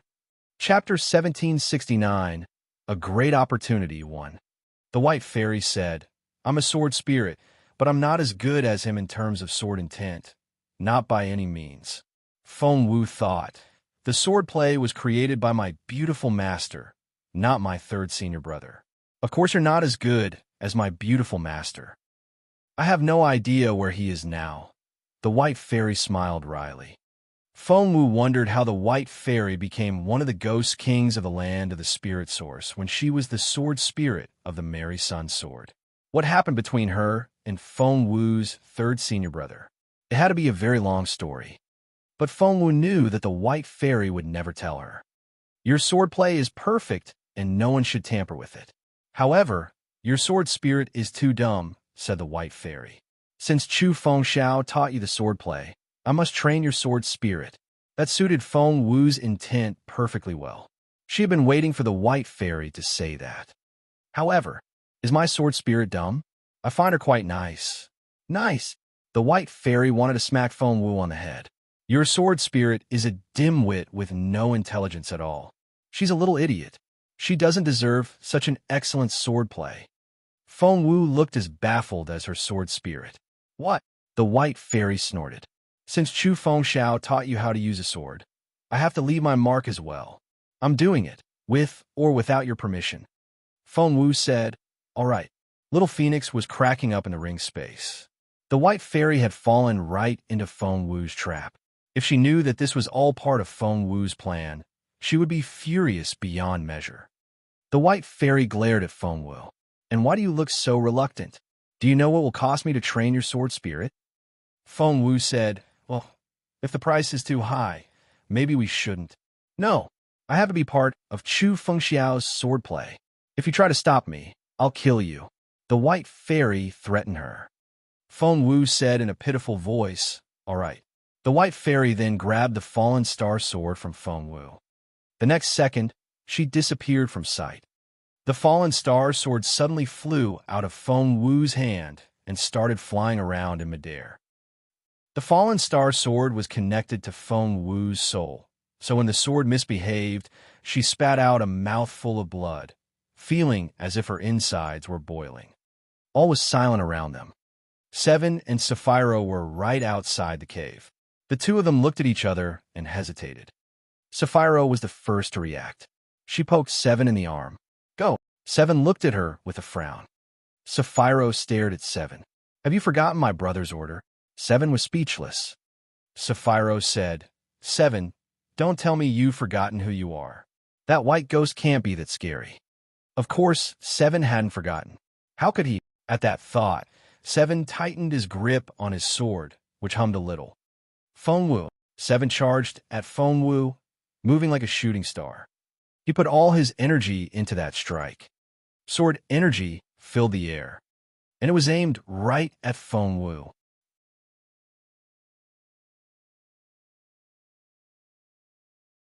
Chapter 1770, A Great Opportunity 2. Chapter 1770, A Great Opportunity 2. Thousands of kilometers away, at the center of the land of the spirit source, Master Teacher C. Basie suddenly opened his half-lidded eyes. The girl was in danger. He was so far away that even if he wanted to interfere, he wouldn't be in time. After seeing all there was to see in the world, this formidable man regretted, for the first time, not making a move early enough. So be it. Master Teacher C. Basie sighed inwardly. If the kid managed to survive this, he might consider taking her in as an indirect disciple. However, he didn't find it very likely that she would dodge that fatal strike from Seven. After all, it was the most powerful stance of a powerful spiritual lord. Whoosh! The air seemed to tear before that force. It was such fierce energy. Murderous intent filled the air, and there was a ferocious look in his eyes. Whoosh! The sword flew through the air, and it was aimed at Fengwu's throat. It was unstoppable. Dying. The sword energy rushed forward like a raging torrent. The blade shone like a streak of lightning. The light almost blinded Fengwu. The killing intent surrounded Fengwu and rendered her motionless. She couldn't even lift a finger. Fengwu's stomach lurched. Knock, knock, knock. Her heart almost jumped out of her mouth. She stared at the sword. The pressure was indescribable, and her heart raced. Whoosh! The shadow of death seemed to have cornered her. Everyone was convinced that Fengwu was going to die, including Master Teacher C. Basie. Sapphiro smiled wholeheartedly. She was convinced that Fengwu was going to die. The sword was only 10 centimeters away. Everyone thought that Fengwu couldn't possibly dodge the attack. Whoosh! At that critical moment, Fengwu fell back until her body was almost parallel to the ground. Her body was unbelievably flexible, and she was incredibly swift. Whoosh! Seven's sword missed its target. Master Teacher C. Basie looked surprised. The unbelievable angle, her flexible body, and her top speed. She would be the perfect candidate to study his graph of the netherworld. She was the genius he had been searching for years. The next second, the most formidable man on the grassland and the master teacher respected by all the people of the grassland felt nervous for the very first time. Whoosh! From thousands of kilometers away, a hand struck down, giving off a streak of energy like an erupting volcano. Seven had no idea that he was about to die. Turning around, he pointed his sword at Fengwu again. Dodging had almost drained her of energy, and it was very difficult for her to do it again. After all, that was a strike from a spiritual lord. Whoosh! The sword seemed to roar. The tip of the sword had almost reached Fengwu, and there was a resolute look on her face. Lend your body to me for 100 years, and I'll fend it off for you. The white fairy made an offer. Fengwu ignored her. You're going to die, the white fairy bellowed at Fengwu. Fengwu smirked and ignored her. Whoosh! The sword was about to reach Fengwu.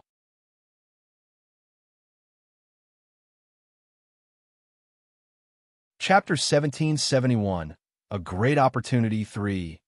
Chapter 1771, A Great Opportunity 3. The terrifying sword energy blew at Fengwu's face, and the pressure was almost suffocating. The look in Fengwu's eyes was as cold as ice. The beautiful master had told her once that the fallen star sword could fend off a lethal attack, and Feng Wu had always believed him. However, at that critical moment, thump, a streak of white light suddenly flew over and pierced Seven's body. Seven's sword was only centimeters away from Feng Wu's forehead. One more second, and he would have killed Feng Wu, but that was something that would never happen. Because he was dead. The White Fairy was astonished. She had tried to use the opportunity to make a deal with Feng Wu, but the girl was so stubborn and just wouldn't give up her body. Oof. However, even without Feng Wu's request, she was still going to help her. As it turned out, it wasn't necessary. Feng Wu was baffled. She stared at Seven in disbelief. Meanwhile, Seven was still in that pose of holding the sword, but he was completely stiff. Feng Wu stuck out a finger and poked his sword. Bang! Seven fell backward. With a thump, he fell down, but he remained in that strange position. Feng Wu and the White Fairy looked at each other, and both looked astonished. Neither had any idea what happened. They couldn't understand how Seven, who was so ferocious a moment ago, suddenly dropped dead. Of course, Sapphira was the most astonished of them all. The princess was completely baffled. Her eyes were wide open as she stared at Seven's dead body. How did that happen? How could this be possible? Seven could have killed Feng Wu. His sword was only centimeters away from her. It was that close. Sapphira immediately ran to Seven's side, crouched down, and checked his breathing. There was none. She then checked his pulse. She couldn't find one either. Thump! Sapphira dropped to the ground and stared at Seven in disbelief. Dead. He really was dead. The last bit of hope she had was all but destroyed. She felt chilled to the bone. There was a streak of white light, and Seven's dead. Sapphira stared at Feng Wu and murmured. Feng Wu shrugged. She had no idea either. What on earth is going on? What did you do? Feng Wu, are you even human? Sapphira stared at Feng Wu. She wanted to charge at her, but didn't dare to. A chill ran down her spine, and there was fear in her eyes. Just then, there was another streak of white light. WTF! Sapphira was so jumpy that she stumbled back. However, when she saw who it was, her eyes popped out. Because it was none other than Master Teacher. Sapphira was astonished. She had no idea that she would see him here. Her body reacted more quickly than her head, and she dropped her knees.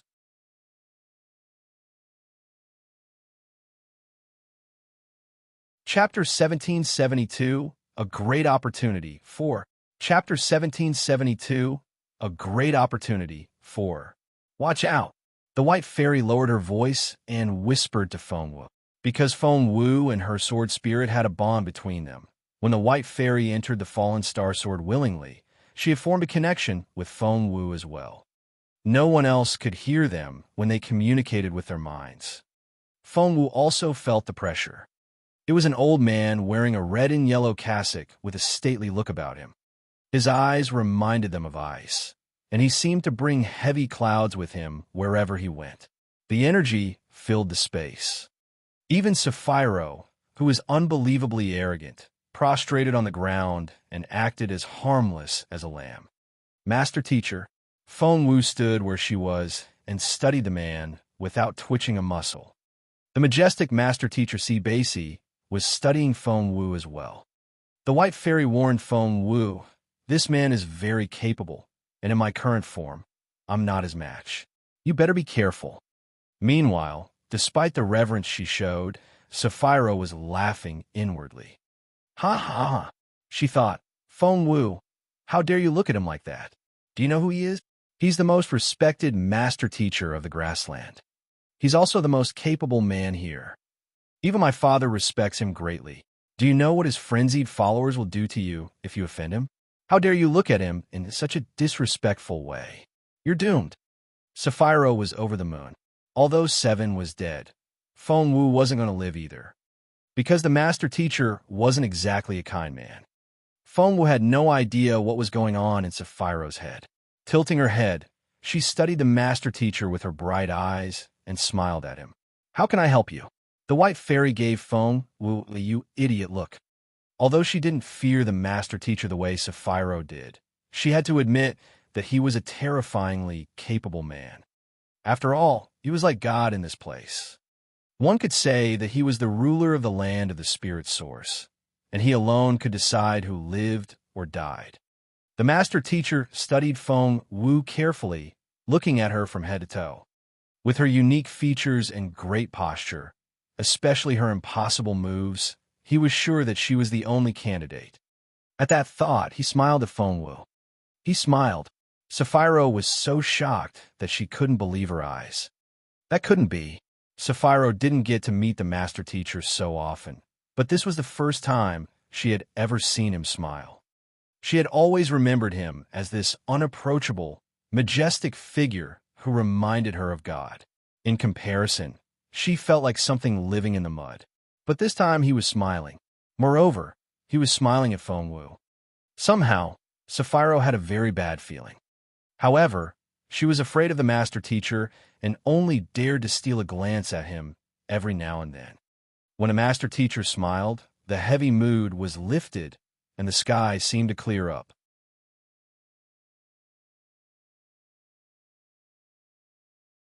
Chapter 1773, A Great Opportunity, 5. Chapter 1773, A Great Opportunity, 5. The change in the atmosphere seemed to cheer everyone up. "You're Feng Wu, aren't you?" The master teacher smiled at her. Feng Wu tilted her head. "And you're the master teacher?" The master teacher nodded. "Feng Wu, I'd like to ask you, do you want to be my disciple?" At those words, everyone else went completely silent. No one made a sound. Sapphiro looked like she was being choked. She just stood there, looking rather dumb. In fact, Sapphiro didn't know what to think. What did the master teacher say? "Do you want to be my disciple?" Sapphiro wondered if the world had gone crazy. She had wanted to become his disciple since she was born. Her talented senior brother had always been deemed the most qualified one to become the master teacher's disciple. The master teacher had been searching for a disciple for years and years. But, Feng Wu, why? Sapphiro couldn't believe her ears. While Sapphiro refused to accept reality, Feng Wu was surprised as well. She looked at the old monk in confusion. "Master teacher, what did you just say?" The old monk studied Feng Wu, and the more he looked at her, the more amazed he was. She was such a treasure. He wondered which master had done the trick, hiding the girl's talent from the world. "Your physical features are unmatched. You're such a genius. A genius." If Master Teacher C. Basie was only interested in having Feng Wu as a disciple in the beginning, after he looked past the deceptive trick and saw how talented she really was, he decided that it had to be her. Yes, he was staring at Feng Wu as if she was an invaluable treasure, the one-of-a-kind type. The look gave Feng Wu the creeps. She stepped back and gave C. Basie a strange look. "Hey, kiddo, what are you afraid of?" "I won't eat you," C. Basie said grumpily. That tone and that look. Sapphiro was so angry. This wasn't possible. It shouldn't happen. Sapphiro remembered clearly that the master teacher always looked aloof and unattached, even when he spoke to her father. He had always looked like a statue in a shrine. But why did he look like an ordinary grandfather when he talked to Feng Wu? No. Something had to be wrong. Feng Wu had no idea how the master teacher treated the others. She only knew that the old man was up to no good. Therefore, she stepped back, stared at the master teacher cautiously, and was ready for a fight. The master teacher looked at Feng Wu in resignation. "You're such a cautious girl, aren't you? Look at him." The master teacher pointed at Seven and said grumpily, "If it weren't for me, you'd be dead now." Feng Wu had her suspicions before, but what the master teacher said confirmed them.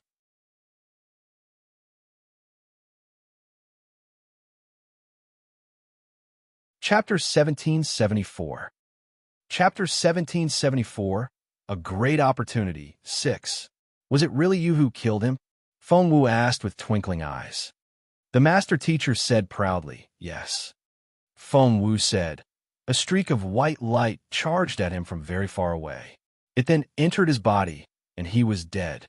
The master teacher raised his chin, enjoying the praise. Feng Wu nodded. That was indeed very impressive. The master teacher checked, and looked like an old man trying to lure in a little girl with candy. So, kiddo, do you want to learn how to do that? If you let me teach you, I guarantee that within 3 years, you'll be able to kill a spiritual lord like slaughtering a dog. Other people might find it a bold statement, but the master teacher meant every word.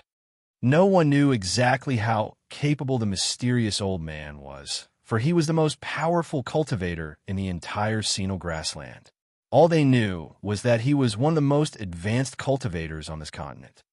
The white fairy looked surprised. She then turned her gaze on Feng Wu.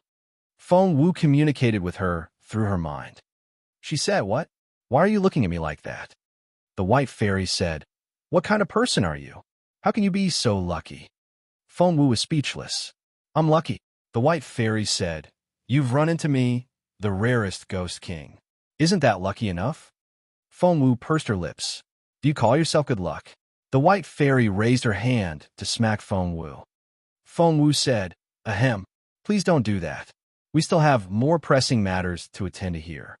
The white fairy snorted and went back to training the sword spirit of the fallen star sword for Feng Wu. Just then, the master teacher asked in an unhurried tone, "Have the two of you reached an agreement yet?"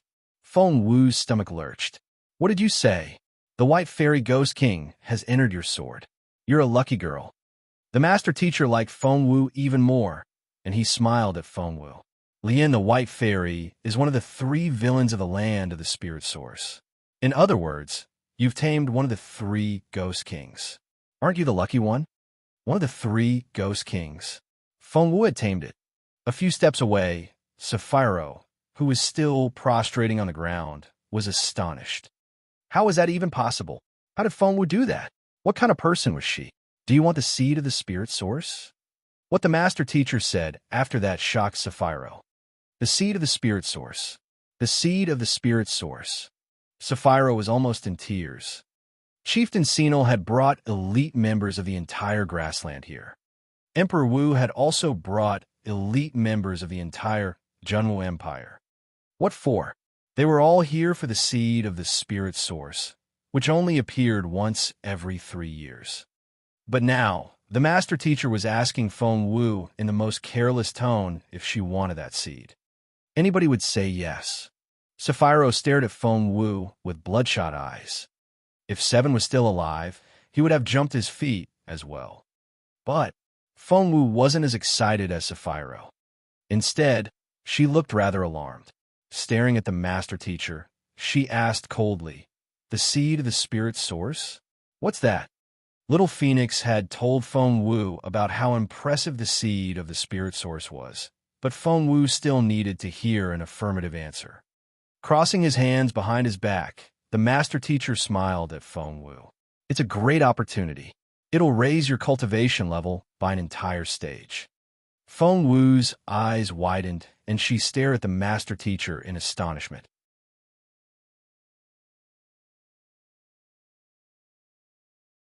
Chapter 1775, I'm Your Master.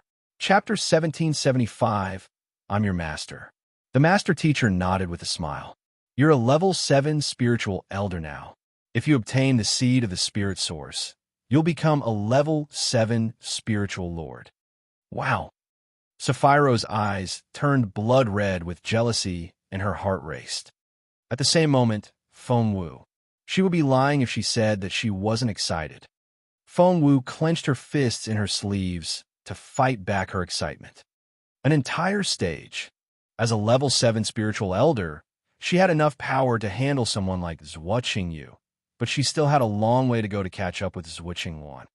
She still had to get revenge for her beautiful master, and her once destroyed ability, and her damaged reputation, and the opportunities she had been deprived of. Although Feng Wu seldom mentioned it, she had never forgotten any of them. She had kept her silence because she wasn't strong enough yet.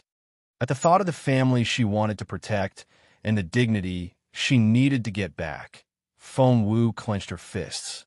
"Is the seed of the spirit source really as powerful as you say?" The master teacher nodded. Feng Wu asked, "Will it really be able to raise my level by a whole stage?" The master teacher nodded again. Feng Wu asked, "In that case, how am I going to get it?" Sapphiro stared at Feng Wu as if she had heard the most insane words. How dare she ask that question? The seed of the spirit source was something only Ran Mill had a chance at. Feng Wu? Who the hell did she think she was? Feng Wu looked at the master teacher and asked in a serious tone, "Master teacher, how can I get the seed of the spirit source?" The master teacher smiled at Feng Wu and said casually, "That's easy. Become my disciple, and the seed of the spirit source is yours." With a wave of his hand, a seed the shape of a golden lotus floated into the air. The plump golden seed gave off some very dense and pure spiritual essence. Once one saw it, they couldn't look away. The seed of the spirit source. Sapphiro was so jealous that her eyes popped. All Feng Wu had to do was become his disciple. The seed was an incredible treasure that could raise one's cultivation level by an entire stage. But to become the master teacher's disciple was an even rarer chance than obtaining the seed. It could be considered the greatest opportunity of all time. And Feng Wu had been granted both of them. Was she even human? No living person should be that lucky. Sapphiro stared at Feng Wu. Meanwhile, Feng Wu stepped forward. Sapphiro cried out, "Wait. Master teacher, are you exploiting public office for private gain now?" The air seemed to freeze at that moment. Everyone stared at Sapphiro, and Feng Wu looked at her as if she was already a dead person. So did the ghosts. They started to consider Sapphiro one of them. Tilting his head, the master teacher turned his gaze on Sapphiro. He had smiled like a kind grandpa when he looked at Feng Wu, but now, cold, murderous energy filled the air. Sapphiro felt as if she was being choked by an invisible hand. Exploiting public office for private gain? The mysterious and well-respected master teacher grinned. "You're correct."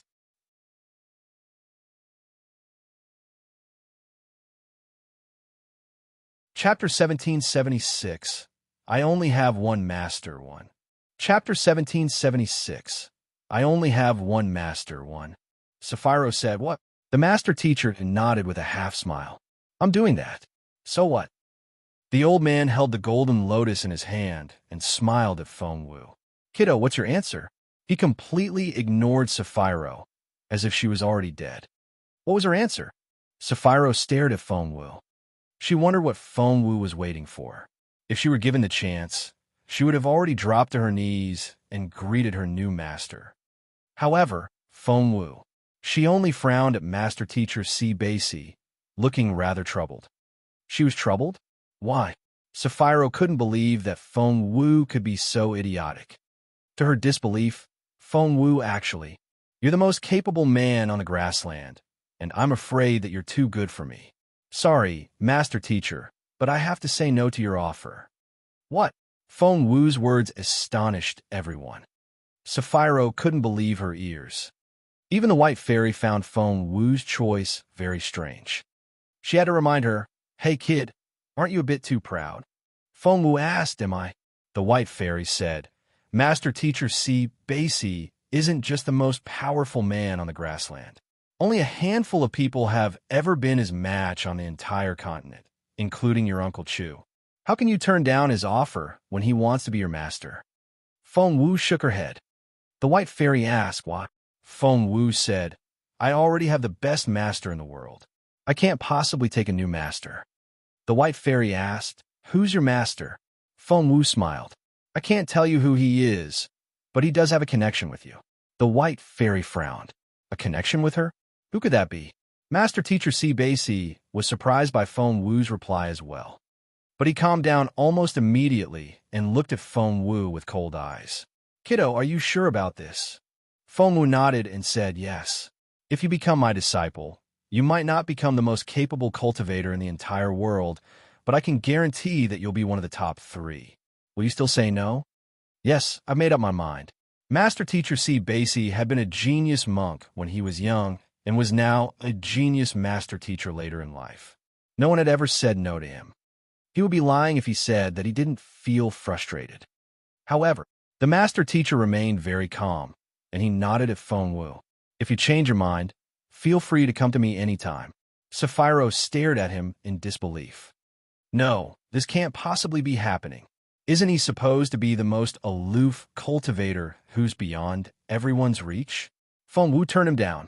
Why doesn't he just kill her? Thought Sapphiro. But the master teacher wasn't angry at all. Instead, he smiled at Feng Wu as he spoke. Feng Wu nodded with a smile. All right, but she would never change her mind. For as long as she lived, the beautiful master would be her one and only master. The tombs will appear in Shilu Mountain in 2 hours. Before he left, the master teacher couldn't help but give Feng Wu a hint. After that, he promptly left. He agreed that Feng Wu had great potential, but that was about it. She wasn't the only one out there.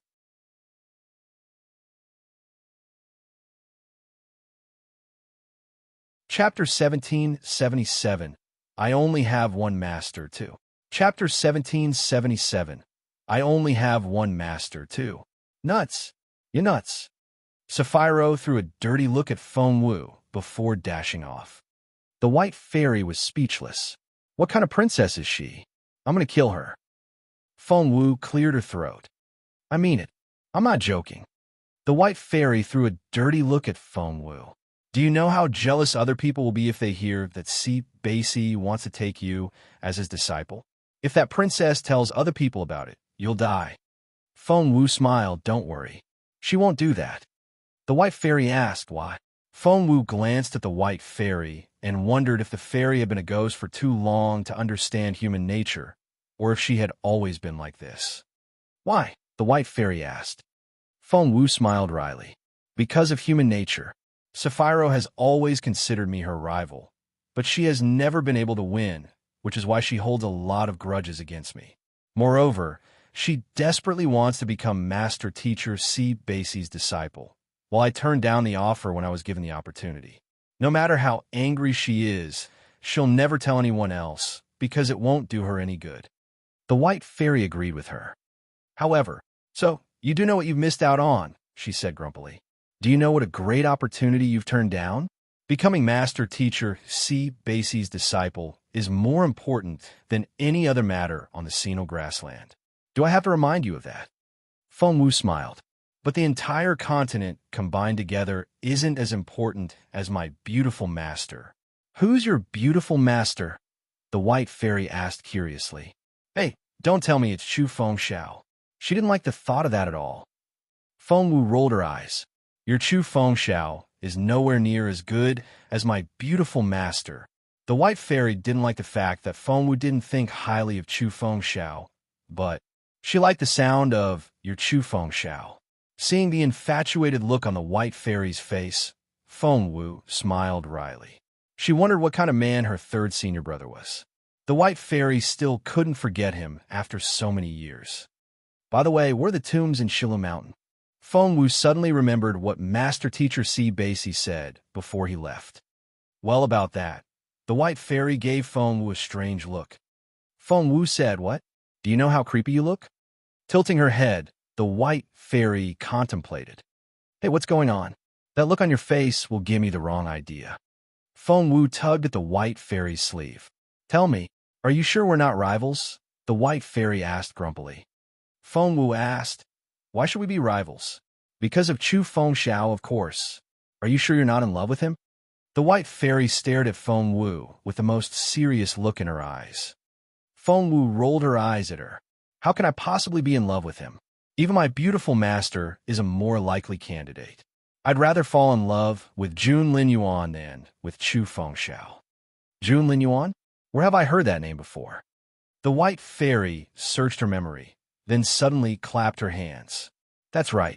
Every time the land of the spirit source opens, someone would mention his name, saying that if he were here, no one else would be able to get the seed.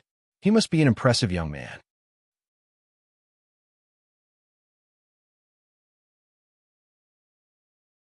Chapter 1778. I only have one master, 3. Chapter 1778. I only have one master, 3. Feng Wu said, yes. Not only is he young and capable, he's also the most talented person this continent has ever seen. He'll obtain many more achievements than your Chu Feng Xiao in the future. So, how can I possibly fall for Chu Feng Xiao? Plus, he's way too old for me.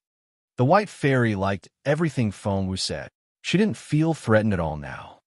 Draw a picture of Jun Linyuan so that I can see what he looks like. The white fairy still considered her Chu Fengxiao to be the most good-looking man. Fengwu had learned her drawing skills from her beautiful master. Just like Chu Fengxiao, she was very good at depicting reality. Therefore, when Jun Linyuan's face appeared on the wall, the white fairy's eyes widened. "You're lying." Fengwu was confused. "Why do you say that?" The white fairy said, "Of course you're lying. Chu Fengxiao's paintings are all about depicting reality, but you're making things up. Such a handsome teenager can't exist. It's only your imagination." Fengwu was speechless. "You know nothing. Jun Linyuan looks just like this, and many people have seen him. That princess knows what he looks like. Why don't you ask her?" Fengwu almost wanted to tell her that her beautiful master was also a very, very handsome man. The white fairy agreed with Fengwu, so she raised her hand. Whoosh! Her long white sleeve flew out of the cave. Sapphiro had run out after Basi to beg him to take her in as his disciple, but by the time she went outside, the master teacher was already gone. She was still wondering what to do when a long white sleeve wrapped around her and dragged her back. Before she knew it, she was lying on the ground next to Fengwu. Thump! The fall almost made her pass out. "Tell me who this is." The white fairy pointed at the handsome face on the wall. "Jun Linyuan? Why is there a portrait of him here?" Sapphiro stared at Fengwu. "Are you nuts? Why did you draw Jun Linyuan's face? Do you want this ghost to track him? Is this how you show your affection?" "Fengwu, I'm so disappointed." Fengwu didn't know what to say. How could she retort back? After all, the white fairy would love to hear this. She was right. The white fairy found the portrait dubious at first, but after hearing what Sapphiro said, she believed that Fengwu was in love with Jun Linyuan and was much more reassured. The truth was that although Fengwu was still a teenage girl, she was pretty enough to make all women feel threatened. "You can go now." The white fairy gave a swift wave of her hand, and Sapphiro was nowhere to be seen. Fengwu didn't know what to say. The woman might look like a lofty fairy, but she was in fact a merciless fiend, someone she couldn't afford to offend. "Fine, I'll believe you for now."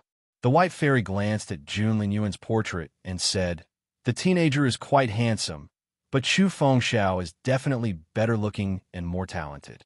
Fengwu nodded repeatedly. Although the white fairy wasn't as good as master teacher Basi, she still wasn't someone Fengwu could easily defeat. She was quite a terrifying figure. The white fairy said, "All right, since you're not my love rival, you're kind of friend now. I don't mind giving you the opportunity. But remember this, you owe me one."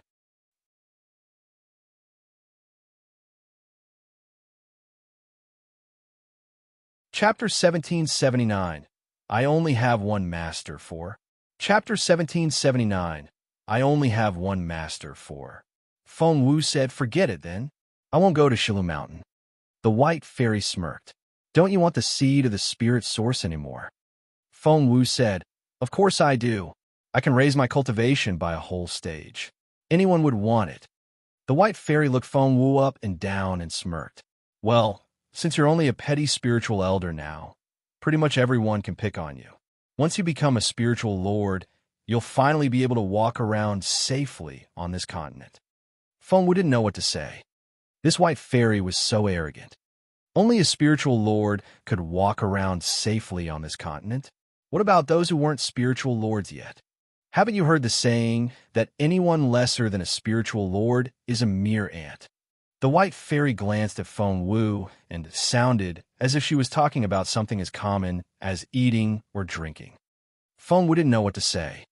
To her, spiritual lords were very capable cultivators. They were called lords because once people reached that level, as long as they were willing to work for the empire, they were capable enough to become lords. But to the white fairy, anyone lesser than a spiritual lord was nothing but an ant. That was such a terrible way to put it. It was always like that in my time.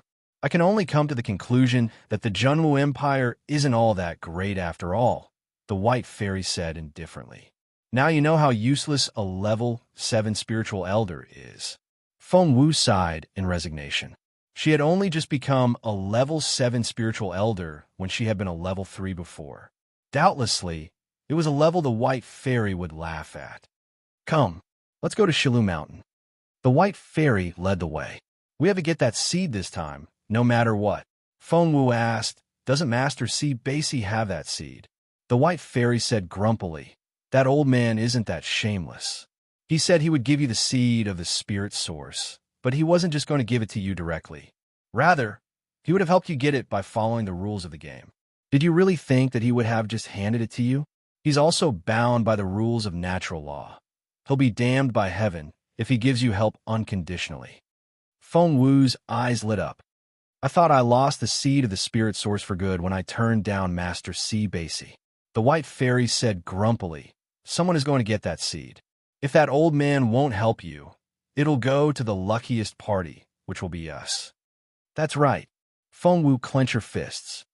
Now, tell me the truth. You really don't like Chu Fengxiao, do you?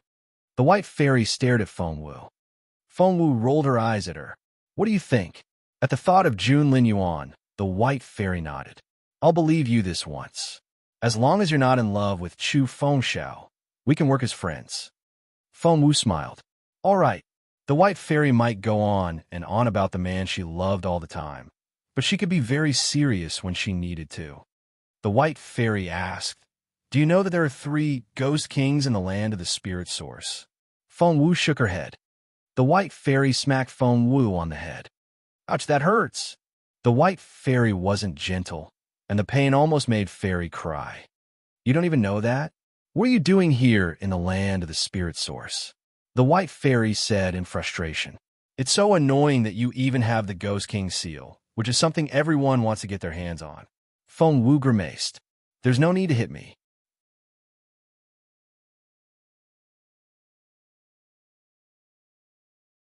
Chapter 1780. I only have one master. 5. Chapter 1780. I only have one master. 5. The white fairy snorted. Why not? I can do whatever I want.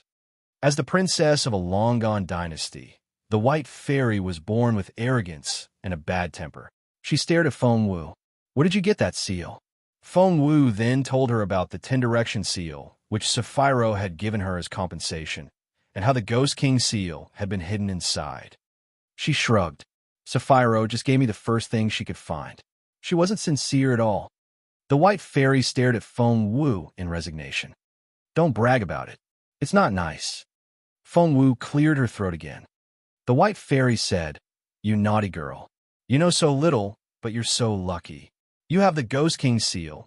Master Teacher C. Basie wants to be your master, and even I'm helping you. Do you know anyone else this lucky? What kind of family are you from? Feng Wu smiled wryly. She wondered if the white fairy had been a ghost for so long that she couldn't stop nagging. She didn't look like an arrogant princess of a long-vanished dynasty at all. Now, back to business. Let's talk about the 3 Ghost Kings. The white fairy stared at Feng Wu and explained everything to her from the beginning. To get the seed of the spirit source, you need to fulfill 2 requirements. Feng Wu listened carefully. The look on the white fairy's face also became very serious. First, you must have the Ghost King seal, which you already do. Feng Wu's eyes lit up. It was all thanks to Little Phoenix, since she had no idea that the seal was so important. Then, do you see the 3 empty slots on the seal?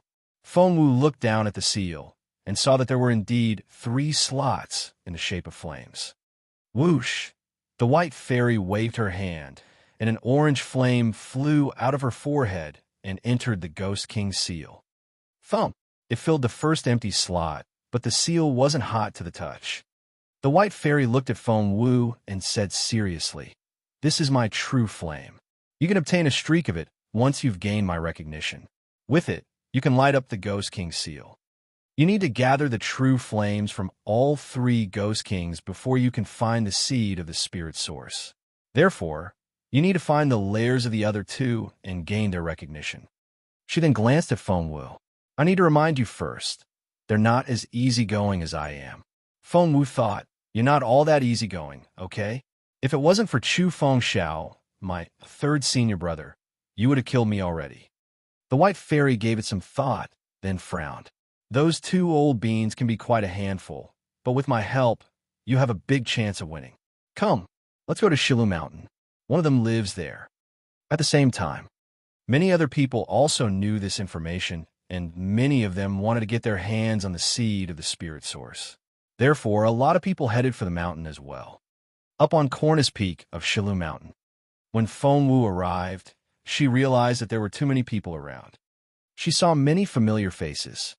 Many of her acquaintances from the Junwu Empire were there. Emperor Wu led the team himself, and he was surrounded by the heads of all the major families, including Lord Mu, Master Digu, Master Zhua, Feng Yanfeng, and their offspring. The princes Jun Wuxia, Zhuo Qingyu, Zhuo Qingxian, Dugu Yamo, Feng Yiran, Feng Seng, Feng Lu, all the young ones were here.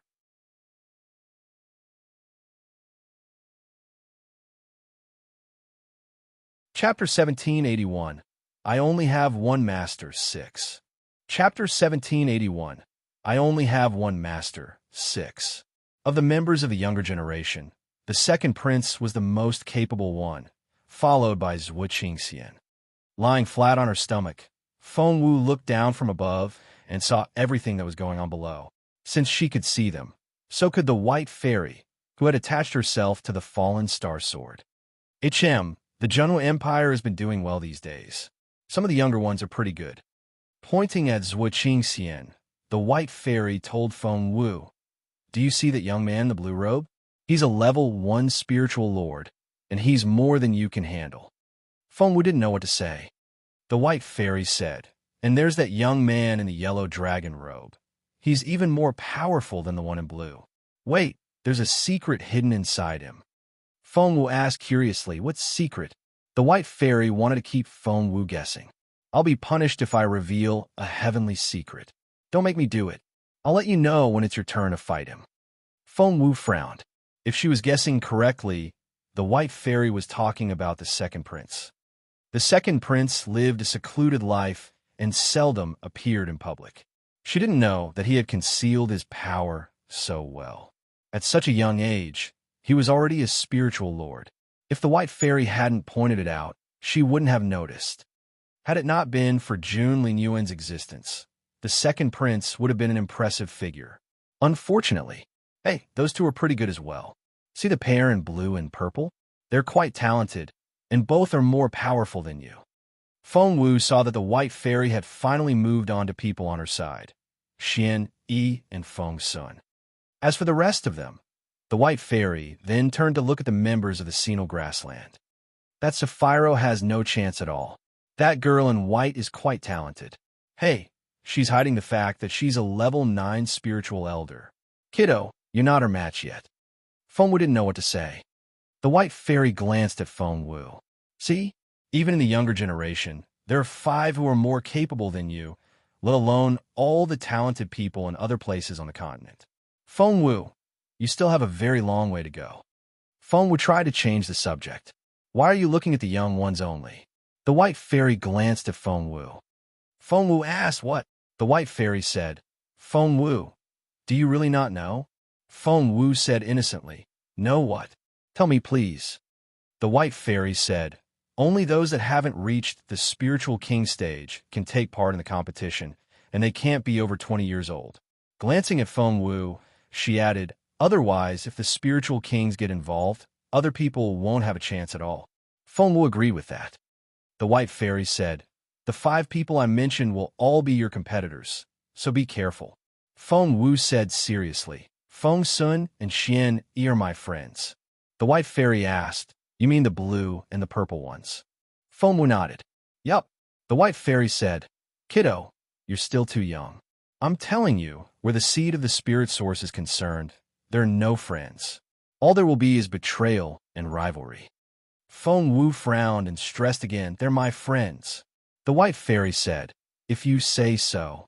Feng Wu said, "They are." The white fairy wasn't going to argue with Feng Wu since she found it pointless. We'll see. She decided to let reality teach Feng Wu a lesson.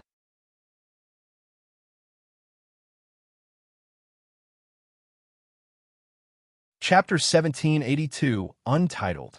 Chapter 1782, Untitled. "All right, let's wait and see," said Feng Wu. "So, Where's your little lover? The white fairy glanced at Feng Wu.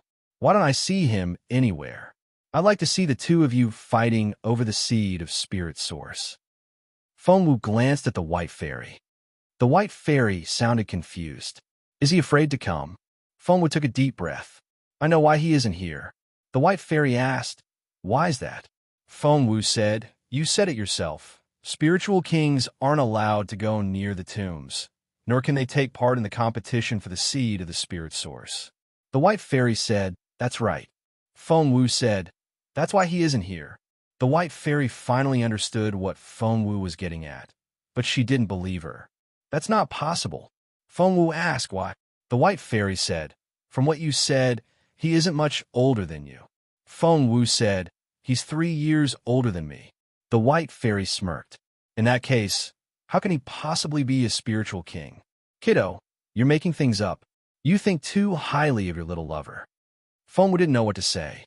In order not to let the white fairy see her as a love rival, Feng Wu couldn't tell the truth about her real relationship with Jun Linyuan.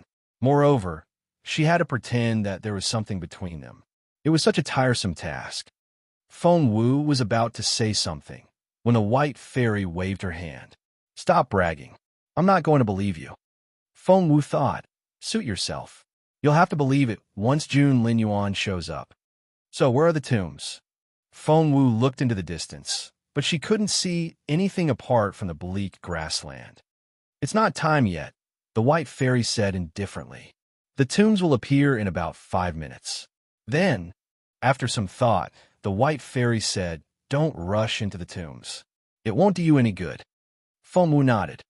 Now, let's go, said the white fairy.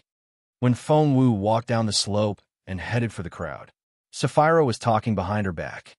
That Feng Wu is totally insane. She's so scary when she loses control. Look what she did to me. Sapphira held Ranmil's hand and cried. Compared to the rude Sapphira, Ranmil was like a real fairy. She was as elegant as a snowy lotus. She looked sympathetically at her crying sister, but she didn't make any rude comments. Infuriated, Feng Sun scolded Sapphira. Nonsense. Feng Wu isn't as capable as you. How could she have done this to you? Sapphira said. How am I supposed to know what happened to her? She improved quite a lot. She's no longer a level 3 spiritual elder. Feng Sun smirked. Sapphira knew that Jun Wuxia and Zhuo Qingyu held a grudge against Feng Wu, so she said deliberately, Feng Wu is already a level 7 spiritual elder now. That was an astonishing announcement. Everyone was surprised. How was that possible? Everyone, Feng Sun included, cried out in disbelief. Jun Wuxia shrieked. Nonsense! Feng Wu is only a level 3 spiritual elder. Even if she made some wonderful discovery in the land of the spirit source, she should be a level 4 spiritual elder at most. How can she become a level 7 so suddenly?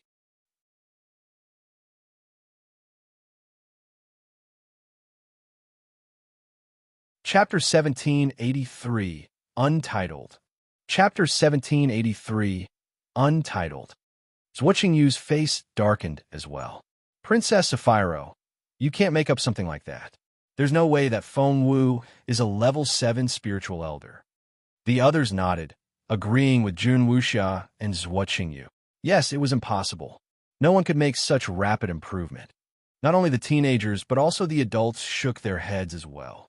That was too much. Sapphira smirked and thought, too much? Feng Wu really is a level 7 spiritual elder now. You'll see when she shows up. She was telling them now, because this way, they would be intimidated when Feng Wu did show up. Then, everyone would feel the same way and would handle her together.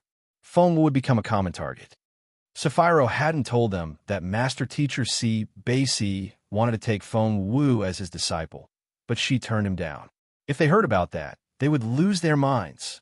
They all shook their heads and wouldn't believe Sapphira. 3 of them didn't actually care how capable Feng Wu was. The 3 people were the second prince, Zhuo Qingxian, and Ranmil. The second prince's target had been Jun Linyuan the whole time, and no one else was worth his attention. Therefore, no matter how talented Feng Wu was or how fast she had improved, As long as she wasn't as good as him, he wasn't bothered. Zhuo Qingxian was the genius teenager of the Zhuo family and Zhuo Qingyu's older brother. He was the head of the younger generation of his family and a good friend of the second prince. Both of them were very capable young men. The third was Ran Mil, the purest princess of the grassland. Feng Wu showed up with a smile when the others were talking among themselves. "Are you talking about me?" She was as stunning as ever. Wow. Everyone involuntarily stopped talking when they saw the brilliant teenage girl. The next second, all eyes were on Feng Wu. "You, Feng Wu, your cultivation level." It wasn't that Feng Wu didn't want to hide her capability, but with the rise in her cultivation level, the jade that she had used to conceal herself no longer worked. Therefore, when Feng Wu stood in front of them, the more capable cultivators could immediately see her status. Chieftain Sinel's eyes widened. Emperor Wu narrowed his eyes. At first, they really thought that Sapphiro was making things up. After all, it was hard to believe that anyone could make 3 or 4 breakthroughs in a row. It was impossible. However, when Feng Wu stood in front of everyone, they could all see her true capability. Chieftain Sinel and Emperor Wu looked at each other. They both found it hard to believe. Chieftain Sinel smiled bitterly and cupped his fists at Emperor Wu. "Congratulations, Your Majesty. You found another unmatched genius." "Unmatched genius?" Someone broke the silence and asked, "What unmatched genius?" Chieftain Sinel looked at Feng Wu and chuckled. "Princess Feng Wu was only a level 3 spiritual elder yesterday, but now she's already a level 7 spiritual elder. I think that's enough to make her an unmatched genius." Only someone as capable as Chieftain Sinel could see that right away. Master Digu, Master Zhua, and Lord Mu had an inkling, but they couldn't be sure at first.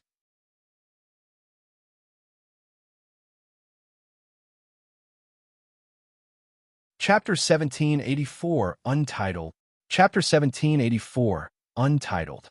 Your Majesty. Jun Wuxia looked like she had just been struck by lightning. Meanwhile, the look on Emperor Wu's face was rather indescribable. It was great that the Junwu Empire had another unmatched genius. But what if that genius was unruly and uncontrollable? How frustrating. But it was still good news. Emperor Wu nodded. "Feng Wu, how did you rise from a level 3 spiritual elder to level 7 in one day?" Those words sealed the final verdict. What? So it was true. Jun Wuxia looked like she had just been struck by lightning. She swayed and nearly fainted. Zhuo Qingyu stared at Feng Wu in disbelief. She clenched her fists in her sleeves, and blue veins popped up on the back of her hands.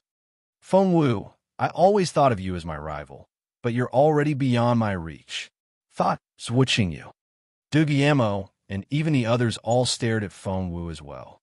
Members of the Feng clan had the most complicated feelings toward the news. Feng Yanfeng was completely baffled.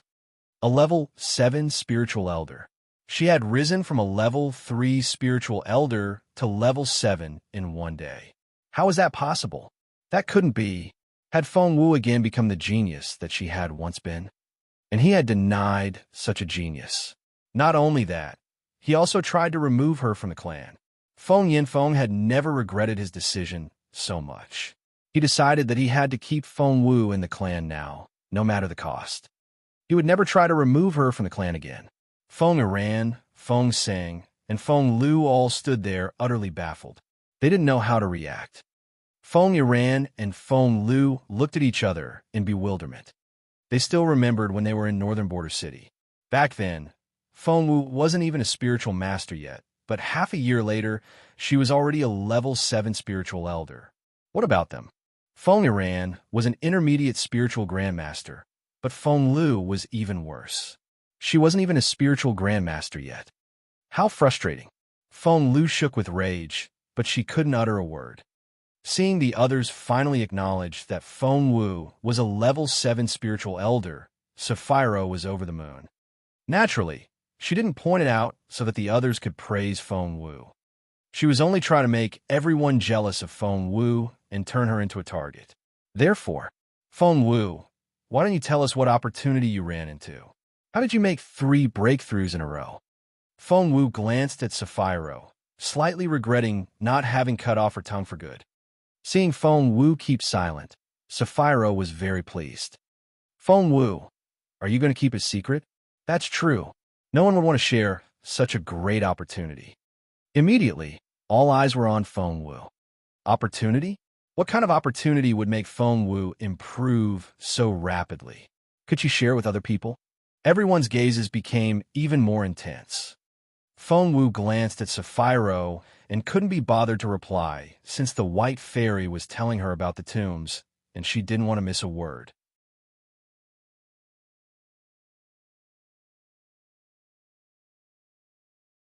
Chapter 1785, Untitled. Chapter 1785, Untitled. But Sapphiro kept hopping round like an annoying bug. She glanced at Feng Wu and smirked. Feng Wu, you can't keep it a secret forever. Your biggest mistake is keeping me alive. Now, I can tell everyone the truth. Everyone, Sapphiro sneered at Feng Wu before turning to the others. Guess what? Feng Wu made such rapid progress because she betrayed all of you. Instantly, whoosh, all eyes were on Sapphiro. She had never been the center of attention before, so she smiled in satisfaction, glanced at Feng Wu, and smirked. Because she sold the information of 5 of the people here to the White Ghost King. As a result, the White Ghost King raised her to a level 7 spiritual elder. Wow, she can do that. What information did she sell? How did she do it? It's true. The White Ghost King really is one of the 3 Ghost Kings. Seeing the others become excited, Sapphiro smirked. Princess Feng Wu here sold the information of Ran Mil, Zhua Qing Xian, the second prince, Xian Yi, and Feng Sun to the White Ghost King. Why them? Because they're all young spiritual lords. Only young and powerful souls like them are worth the White Ghost King's attention. Sapphiro grew more excited as she spoke. So, the 5 of you should be more careful. If something happens to you, Feng Wu is the one to blame.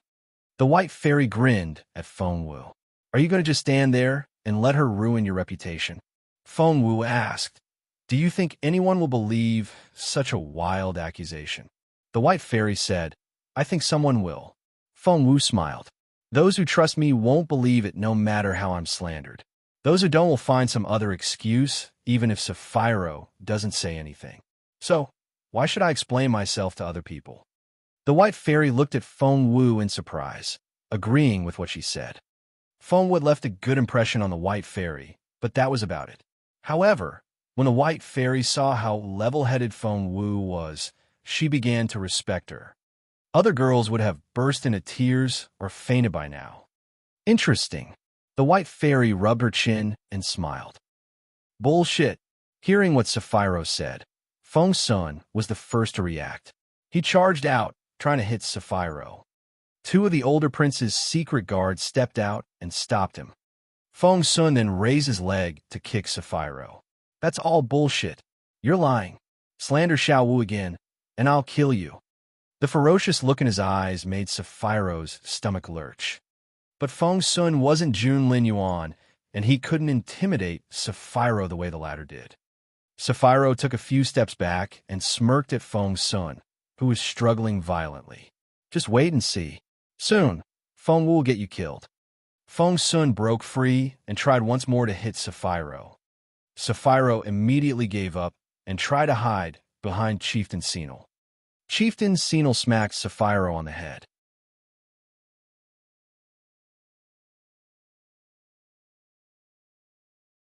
Chapter 1786, Face Slapping, Act 1-1. Chapter 1786, Face Slapping, Act 1-1. He turned to Feng Sun and smiled. My daughter doesn't know what she's talking about. Young Lord Feng, please don't be mad. Everyone, just ignore her. Don't take her too seriously. After all, even if Feng Wu can sell such information, she doesn't know the others that well. What can she possibly sell? Father, Sapphiro stomped her foot. The chieftain had rendered all her efforts futile. Seeing that Chieftain Senil was being relatively reasonable, Feng Sun didn't try to hit Sapphiro again. Feng Wu, how did you make such rapid progress? Since Chieftain Senil had scolded his own daughter, Emperor Wu had to do something as well. Feng Wu smiled. I made breakthroughs. That was it. I broke through my bottleneck and moved on to the next level. Emperor Wu didn't know what to say. Jun Wuxia said, Feng Wu, you can't talk to His Majesty like that. Zhuo Qingyu said, Feng Wu, you made 3 breakthroughs in a row. Barely anyone has done that. You must be hiding something from us. Feng Wu shrugged. Is it that difficult to make 3 breakthroughs in a row? The others all nodded. Yes, it's very, very difficult. Feng Wu shrugged and said, but in the 6 months since I left Northern Border City, I rose from a level 1 spiritual master to a level 7 spiritual elder. During this time, I made 2, 3, and 4 breakthroughs in a row many times. I don't think it's all that difficult at all. Everyone immediately fell silent. Feng Wu's words rendered them all speechless. They had all forgotten one thing. Feng Wu's cultivation ability had been destroyed once, and she had restarted only after she returned to the Imperial capital from Northern Border City. It was just as she said, having more than 1 breakthrough at a time wasn't difficult for her at all. Everyone looked at one another, and none of them knew what to say. The second prince stared at Feng Wu with a gloomy look in his eyes. Just then, there was a rumble. The ground shook violently. An ear-splitting thunderclap almost tore the sky open. Formidable spiritual essence came at them from all directions. Tombs rose out of the ground.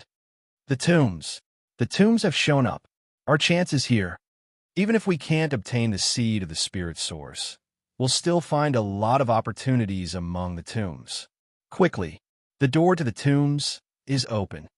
Based on my past experience, the door will only open for 10 seconds. It'll close after that. Let's go. Immediately, all the youngsters of the Junwu Empire and Senil Grassland started running toward the tombs. Feng Wu wanted to move as well, but at that moment, a formidable power seemed to tie her down, and she couldn't even lift a finger. Who's doing this? Feng Wu asked the White Fairy. The White Fairy frowned. I'm searching. One moment. Feng Wu was furious. The things these people would do to stop her. She had almost reached the tombs, but they had used such a mean trick to keep her away. She wanted to move, but her shoes seemed stuck to the ground. Feng Wu thought that if her shoes were stuck, she could probably take them off and walk away on bare feet. But how was she going to take off her shoes when she couldn't lift a finger? Xiao Wu, Feng Sun, and Xian showed up on either side of her at that moment.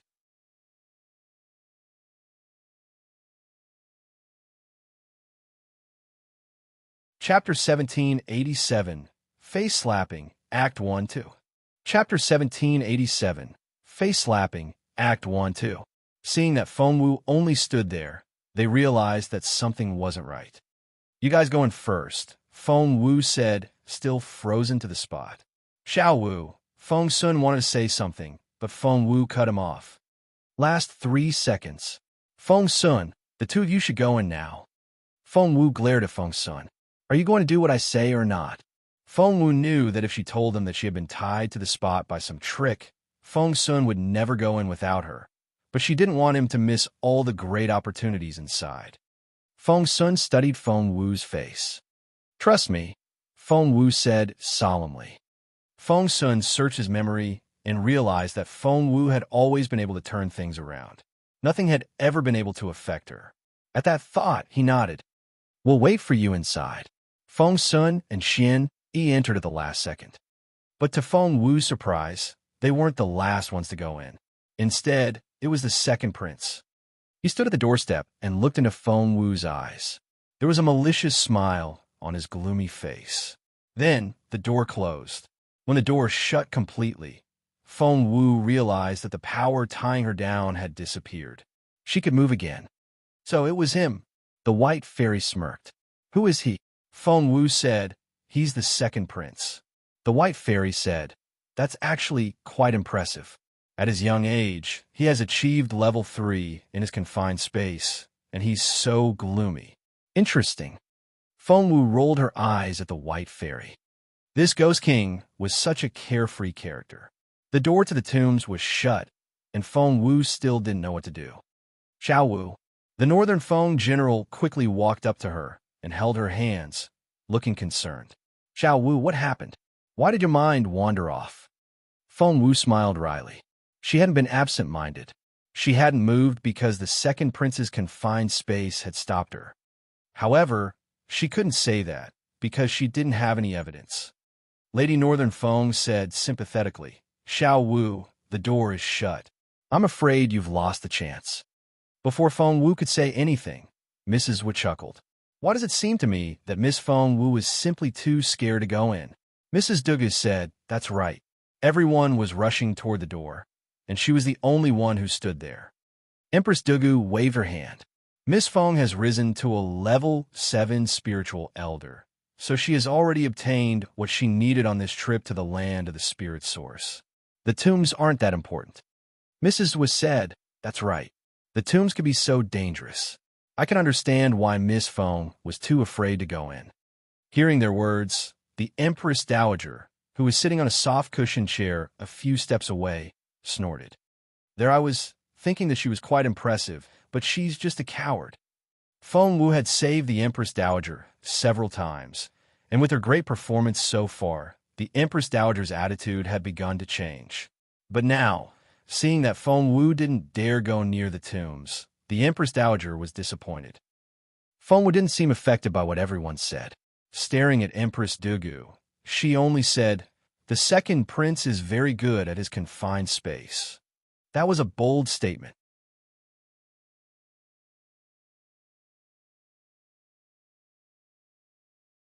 Chapter 1788, Face Slapping, Act 1-3.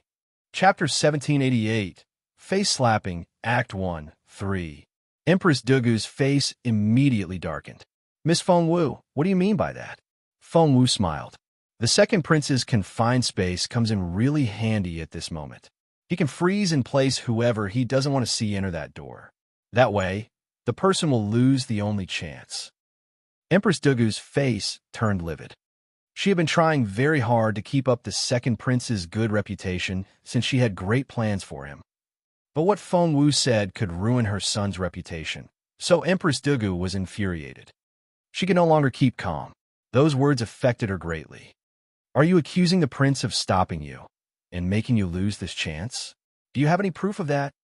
As one of Empress Dugu's pawns, Mrs. Wu stepped out and scolded Feng Wu. Feng Wu shrugged. Did I say that? Mrs. Wu said, that's exactly what you said. Feng Wu smiled. It was just a suggestion. Mrs. Wu said, you were too afraid to go in yourself, but you're blaming it on someone else. That's just ridiculous, saying that someone else stopped you. Feng Wu said, why should I be afraid? If that's the case, why would I come here? Mrs. Wu smirked. You're not afraid? Go in then. If you enter that door in front of everyone, I'll believe that the second prince did block you. Instantly, all eyes were on Feng Wu. Feng Wu gave him a half-smile. Are you all going to believe me if I do that? Mrs. Wu said, of course. Too bad for you. But you have no chance of getting in there at all. Feng Wu. But before Mrs. Wu could finish, Feng Wu stepped out and headed for the door. Feng Wu stopped outside the door. Mrs. Wu spoke in a sarcastic voice behind her. You missed the timing. Who on earth do you think you are? That door won't open just because you want it to open. Meanwhile, Feng Wu stood outside the door and talked to the white fairy, who was telling her how to get in. Open the door. I'm Feng Wu. Open the door. Feng Wu pretended to pound on the door to the tombs. Those sitting around outside the door were all speechless. How can she be so naive? Who the hell does she think she is? Why does she think that the door will open simply because she knocked on it? Ah, that's so funny. Feng Wu is so. Everyone from both the Junwu Empire and the Sinal grassland laughed loudly. Chieftain Sinal couldn't keep his mouth closed. Your Majesty, Princess Feng Wu is so funny. But Emperor Wu didn't find it funny at all. He was being laughed at, and that was very humiliating. His face turned livid, and he stared at Feng Wu with a ferocious look in his eyes. The humiliation was unbearable. I wanted to go in, but the second prince stopped me. I couldn't move and missed the opportunity. He's the one you should blame. Open the door. Feng Wu jumped around as she pounded on the door. Empress Dugu was furious. Damn her. Damn her. This abominable girl. She was trying to ruin the second prince's reputation in front of so many people.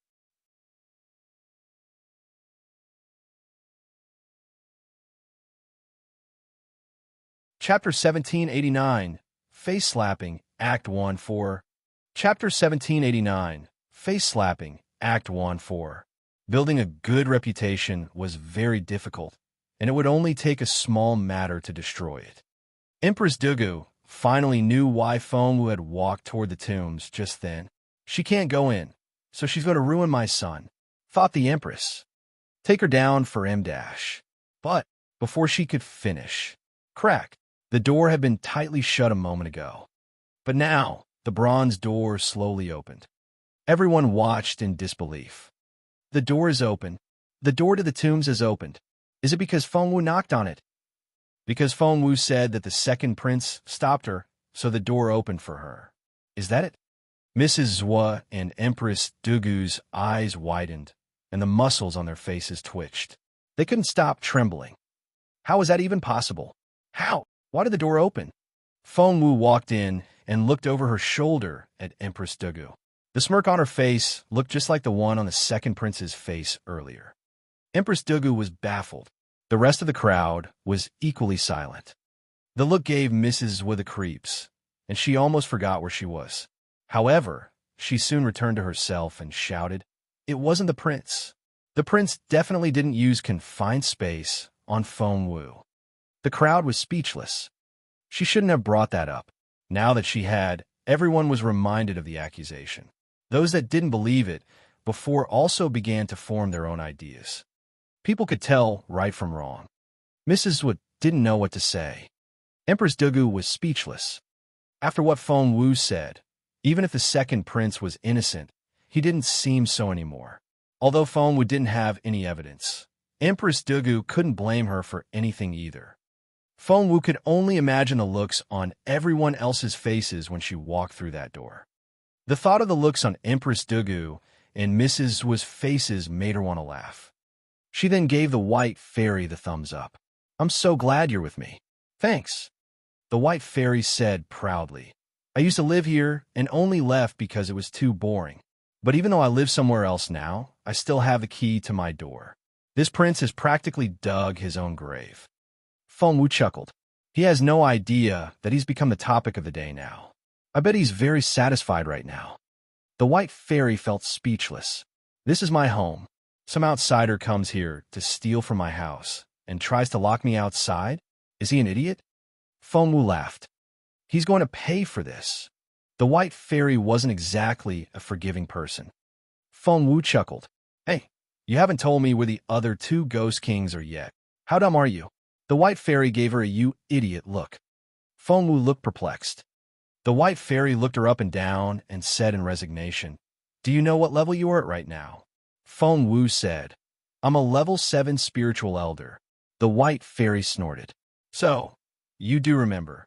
Fengwu rubbed her nose and said, "I've always had good self-awareness." The white fairy almost laughed. "If you're so self-aware, why don't you realize that it's next to impossible for you to defeat them?"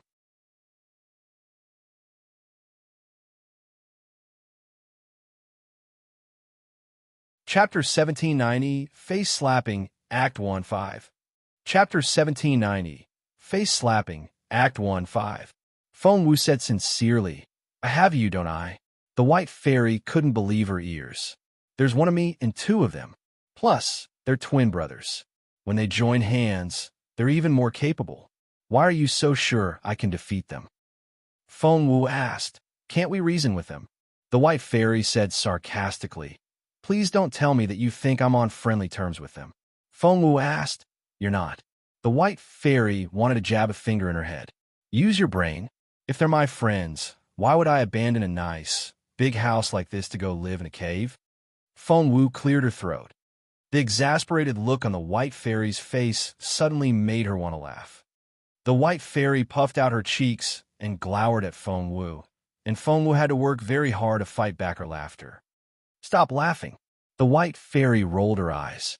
"Sure, there are a lot of treasures hidden among the tombs, but this place is riddled with danger. Why are you laughing? Aren't you worried at all?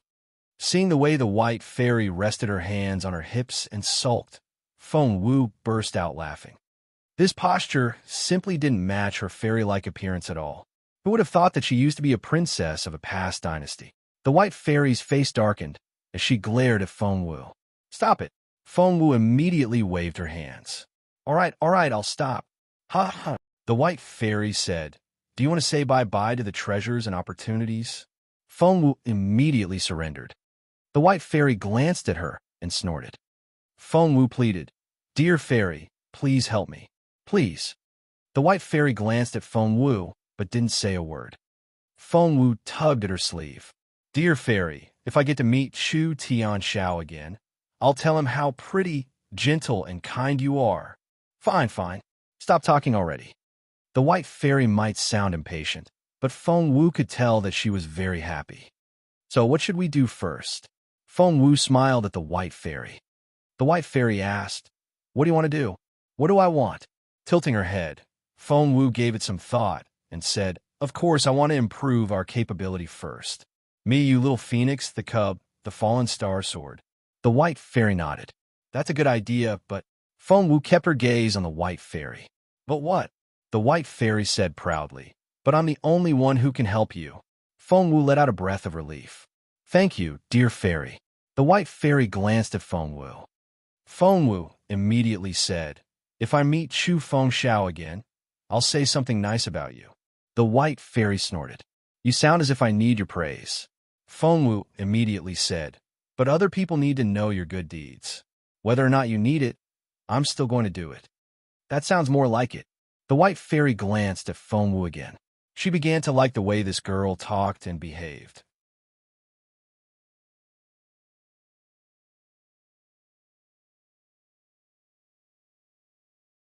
Chapter 1791, Face Slapping, Act 2-1. Chapter 1791, Face Slapping, Act 2-1. The white fairy thought, since I've decided to help her, I might as well finish the job. Brother Chu likes kind girls. He'll be very happy when he hears about what I did. Meanwhile, Feng Wu had walked a few hundred meters into the main hall. This used to be a pristine place, but it was now in a mess. There were large holes in the floor. Sculptures had been knocked over, and broken puppets were scattered all over the ground. Looking around, Feng Wu didn't see anything worth taking and was very disappointed.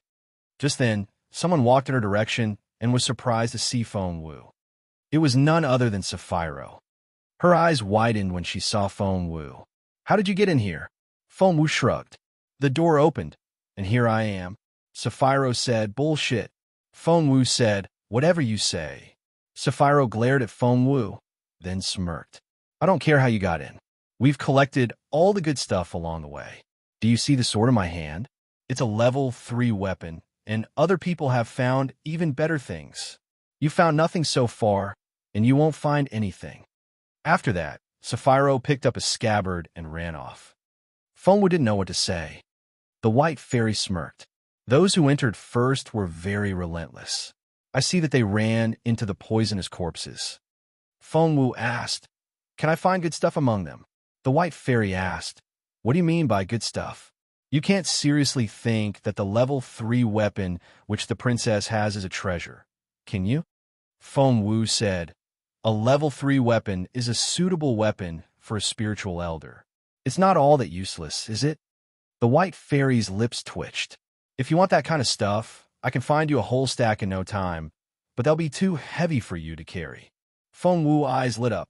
Seeing that Feng Wu was excited over such petty things, the white fairy rolled her eyes. What's with your taste? You're embarrassing Chu Tianxiao. Feng Wu said, I'm only a spiritual elder now. You can't expect me to see things like a spiritual king. The white fairy agreed. Since you're interested in spiritual elder stuff, would you like some broken sword spirits? The sword spirit of your fallen star sword can digest them all. Your sword spirit is the dumbest sword spirit I've ever seen. Feng Wu cleared her throat uneasily. Feng Wu knew how capable the white fairy was. Although she wasn't as good as Master Teacher C. Basie, she was still one of the top cultivators on this continent. That was why weapons for spiritual elders were worthless in her eyes. But Feng Wu was only a spiritual elder now, and those weapons were very suitable for her. She didn't mind having a few more pieces. Come, let's go find some broken sword spirits. Feng Wu had forged the fallen star sword herself. It had started off as a level 5 weapon and was now a level 3. A weapon which could make advancements on its own was extremely rare. The White Fairy would love to have a rival at her level. These weaklings are drooling over level 3 weapons. How naive! What kind of world is this? Thought the fairy. 100 meters up ahead.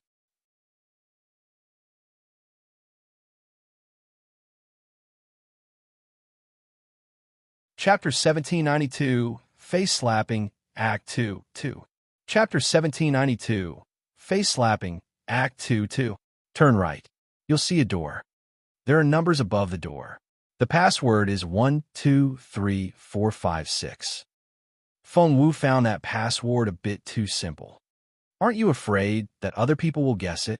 Feng Wu asked casually. The White Fairy said, the simpler ones are harder to guess. No one has ever guessed it after all these years. Feng Wu rubbed her nose. All right. Just then, she heard someone talking not far away. This is the right direction. We'll follow the second prince. The prince definitely has a map. Following him has to be the right choice. Yes, that's right. After that, nearly everyone followed the second prince and walked in another direction. Feng Wu watched the scene from her hiding place. They've gone that way, Feng Wu murmured to the White Fairy. The White Fairy glanced at Feng Wu. Do you want to follow them? Feng Wu said, of course not. I'll go wherever you tell me to go. The White Fairy glanced at Feng Wu. Do you know where the prince is taking them? Feng Wu asked curiously. Where? The White Fairy smirked. They are heading right for the lair of the Ghost King of the Netherworld. This is going to be interesting.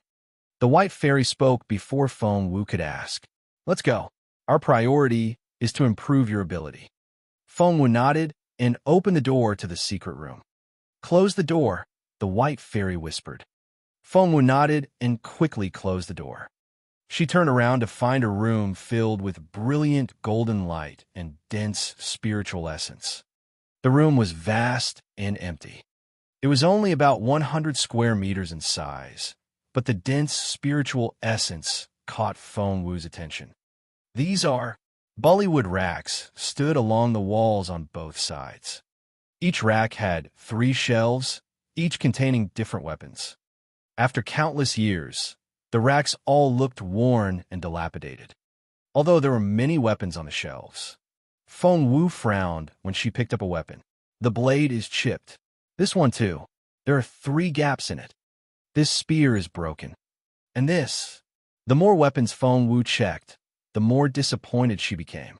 She then turned to the White Fairy, who was standing next to her. Because the White Fairy was in her soul form, only Feng Wu could see her. The White Fairy glanced at Feng Wu.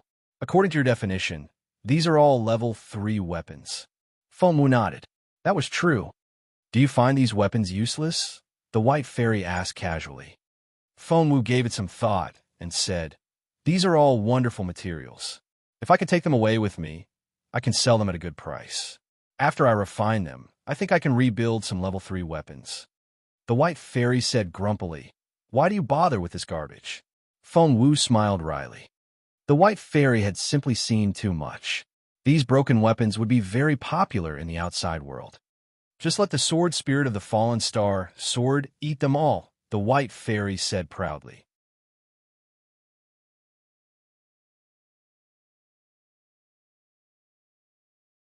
Chapter 1793, Face Slapping, Act 2, 3. Chapter 1793, Face Slapping, Act 2, 3. Feng Wu asked, can she do that now? She can devour these things now? So many of them? The White Fairy gave Feng Wu a you idiot look. Feng Wu didn't seem convinced. The White Fairy stared at her. Do you think so little of me? Feng Wu looked perplexed. The White Fairy said, your little sword spirit was so dumb at first. She knew and understood next to nothing. After what I taught her, she's very clever now. Feng Wu looked amazed. Really? The White Fairy snorted. Of course it's true. Why should I lie to you? Come out now. The white fairy gave the order, and a girl dressed in red and with two symmetrical ponytails jumped out of the fallen star sword. She didn't seem to have mastered flying yet, and fell to the ground as soon as she was out of the sword. Fengwu looked away in embarrassment. Humiliated, the white fairy wanted to scold the girl, but managed to fight back her temper. She pointed at the girl and said grumpily, "Go absorb them all." The little girl was only about 2 or 3 years old. Her plump cheeks reminded one of a red apple, and her pretty eyes had the most innocent look in them. Her reaction was a little slow. Sitting there in bewilderment, she looked up at the white fairy. About 3 seconds later, she finally realized what had happened. Wah! She burst into tears. The white fairy stared at the girl and was on the verge of losing her temper. "Stop crying. I've been teaching you how to fly forever, and you're doing perfectly fine in the sword. Why can't you do it now? And you even fell to the ground. Stop crying." The girl looked at the white fairy with her teary eyes, and 3 seconds later, she finally returned to herself. "Why?" The girl cried even more loudly, and her voice was ear-splitting. It was a good thing Feng would close the door. Otherwise, everyone would have heard them by now. The white fairy felt so humiliated. When she saw the smile, which Feng Wu was trying to fight back, she was so frustrated that her face went scarlet red. Feng Wu couldn't hold it in anymore, and she burst out laughing. The proud white fairy looked so helpless when she was around the 2-year-old. Seeing the childish side of the fairy, Feng Wu found her quite adorable. "Don't tell her off. She's only a 2-year-old, and she knows nothing but sleeping, eating, and crying. What do you expect?" Feng Wu stopped the fairy and said, "You'll drive yourself crazy, getting angry over such a little girl. Be patient. She'll listen to you in the end." The white fairy snorted and stared at the little girl who had humiliated her. "Go eat the broken sword spirits. Now." The little girl still had tears on her cheeks and looked most adorable. Biting her lower lip, she nodded and inched toward the broken weapons. She was still stumbling when she walked, but when she picked up a broken sword, her eyes lit up. The next second, she stuffed it in her mouth.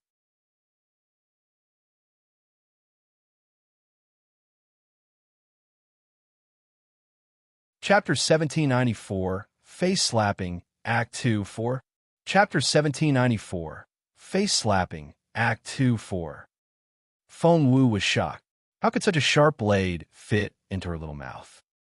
But before Feng Wu could say anything, the little girl had already started chewing. Level 3 weapons were valuable pieces in the outside world. Otherwise, Sapphira wouldn't have been so happy when she found that weapon. But the little sword spirit was chewing on one at the moment, albeit a broken one. Crack! It never occurred to Feng Wu that the little girl could have such sharp teeth. She chewed on the broken blade as if it was just a sugarcane stick and finished it in less than a minute. Feng Wu didn't know what to say.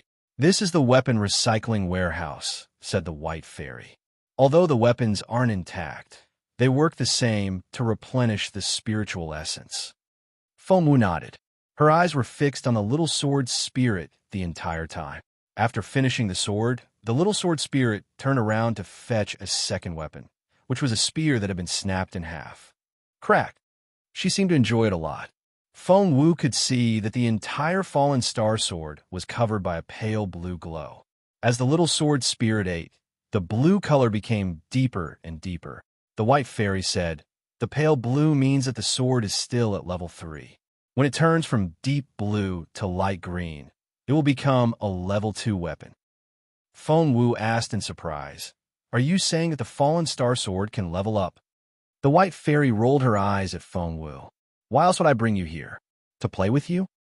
Feng Wu wasn't affected by her arrogant tone at all, and she asked with a smile, "So, the fallen star sword can become a level 2 weapon."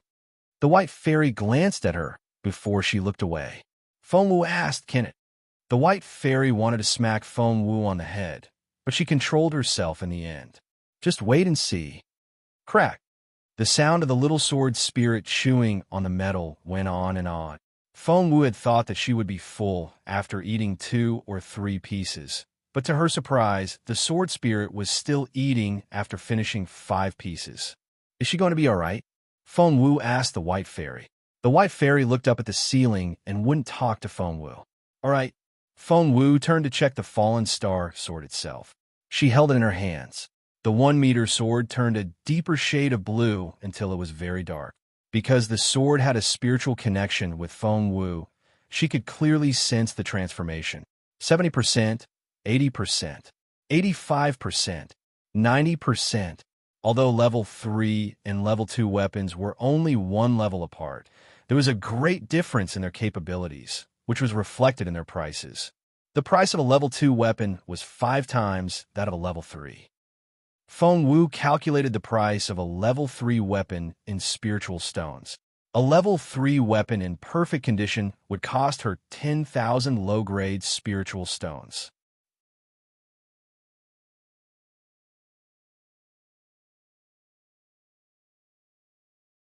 Chapter 1795, Face Slapping, Act 2, 5. Chapter 1795, Face Slapping, Act 2, 5. If the Fallen Star Sword could become a level 2 weapon, it would be worth 50,000 low-grade spiritual stones. Feng Wu looked at the white fairy in excitement. I can tell that it's 95% ready. A little more spiritual essence, and it will probably rise to level 2. The white fairy nodded, but didn't seem all that interested. Feng Wu added, level 2 weapons are 5 times more valuable than level 3 ones. The Fallen Star Sword will be worth 50,000 low-grade spiritual stones once it levels up. Back when Feng Wu had little money, even a low-grade spiritual stone was very precious to her. The white fairy rolled her eyes at Feng Wu, but didn't say a word. As one of the most powerful cultivators on this continent, she had seen and experienced a lot more than Feng Wu had. Feng Wu had no idea what was going on in the white fairy's head. All she knew was that level weapons were very hard to come by, and the second prince was holding such a piece right now. 97%, 98%, 99%. Feng Wu clenched her fists in excitement and stared at the little girl with her clear, bright eyes. Crack! When the Fallen Star Sword reached 99%, the little sword spirit suddenly stopped. Feng Wu's eyes widened. Don't stop. Eat a bit more. You're almost there. The sword spirit rubbed her belly and found it rather plump. Tilting her head, she gave it some thought before she went on chewing on more weapons. Feng Wu let out a breath of relief. The next second, ding! She heard a pleasant ring. Finally, her weapon had risen to level 2. Feng Wu smiled at the white fairy and said happily, "It has leveled up. It's a level 2 weapon now." The Fallen Star Sword wasn't something she had picked up from the ground. She had found the stones herself and made it from scratch. It had a lot of sentimental value. Seeing the Fallen Star Sword getting stronger was like seeing her child grow up. Other people wouldn't understand such a sense of fulfillment. The sincere and bright smile on Feng Wu's face moved the white fairy as well. It's only a level 2 weapon. Why are you so happy? The white fairy said grumpily. We still have a very long way to go. Feng Wu wasn't convinced. Weapons don't level up like cultivators do. Its level won't rise that fast. A master weaponsmith told me. The white fairy waved her hands. The sword spirit I train won't be the same as others. Just wait and see. The white fairy was very confident and very proud. Feng Wu didn't seem convinced. The white fairy's eyes flickered. The tombs are only open to outsiders for a limited time. We're wasting our time here. Wasting their time? Feng Wu smiled wryly. But the Fallen Star Sword is already improving. The white fairy said grumpily, Yes, it is. But what about you? Feng Wu didn't know what to say. She shook her head. The white fairy rolled her eyes at Feng Wu. There you go. You're still so weak now.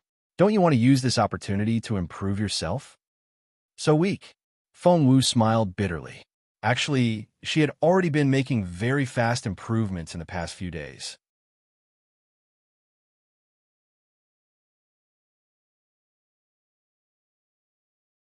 Chapter 1796, Face Slapping, Act 3-1. Chapter 1796, Face Slapping, Act 3-1. She had risen from a level 4 spiritual elder to a level 7 in one go. To anyone else, That was very rapid advancement. Earlier outside the door to the tombs, so many people had been shocked by her efficiency.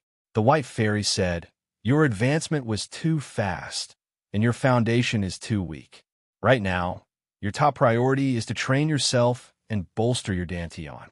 Otherwise, when you have the seed of the spirit source, your body won't be able to withstand any training before it collapses." She was right, and Fengwu agreed with her. "And come with me." The White Fairy gestured with her hand. "Enhancing your physical strength and dantian may be difficult for other people, but here among the tombs, I just happen to know a place that can help you." The White Fairy used to live here and knew the place like the back of her hand. She could walk around easily, even with her eyes closed. The place was full of halls and crisscrossing roads, and it was very easy to get lost. One might never find their way back. But with the White Fairy around, Fengwu had a huge advantage. The White Fairy led the way, and Fengwu followed her. The fairy told Fengwu as they walked, "Those people only ever see just part of this place, and have no idea what the real treasures are." Fengwu chatted with her. "I'd love to hear about that." The White Fairy had been a ghost for so long. Now that she finally met Fengwu, she couldn't stop talking. She said, "There's a side room about 50 meters ahead of you on your left. It may look like a dilapidated side room to you, but it contains a lot of materials for cultivation. It's the resuscitation pool for netherworld ghosts, and it's not something I'd tell anyone about." Fengwu's eyes lit up. "Cultivation materials?" The White Fairy said grumpily, "Forget it. Those things are suitable for those below the spiritual elder stage. You're already a spiritual elder now. They're useless to you." Fengwu wished that Xiaoling and Chaoga were here. They would have made very good use of the materials. The White Fairy shrugged. She had no idea who Xiaoling and Chaoga were, but any cultivator below the spiritual elder stage was negligible to her. Rumble. Just then, Fengwu heard some voices. "Wait," said Fengwu. "I hear someone quarreling up ahead." The White Fairy frowned. "You don't seem to be the meddlesome type." Fengwu smiled bitterly. "That's right, I'm not. But I think I heard some familiar voices." The White Fairy said, "So what? Your top priority now is to improve yourself." Fengwu shook her head. "This place is full of danger, and people can be killed so easily. I can't just stand by and do nothing." The White Fairy stared at Fengwu. Fengwu looked back at her. "Are you sure you want to go?" The White Fairy frowned. Fengwu nodded solemnly. The White Fairy said in resignation, "Let's go then." Fengwu asked, "Are you not mad?" The White Fairy rolled her eyes. "You look like a reasonable girl, but once you make up your mind, no one can change it. Am I right? I'd rather you deal with this business quickly than waste your time here." Fengwu beamed at her.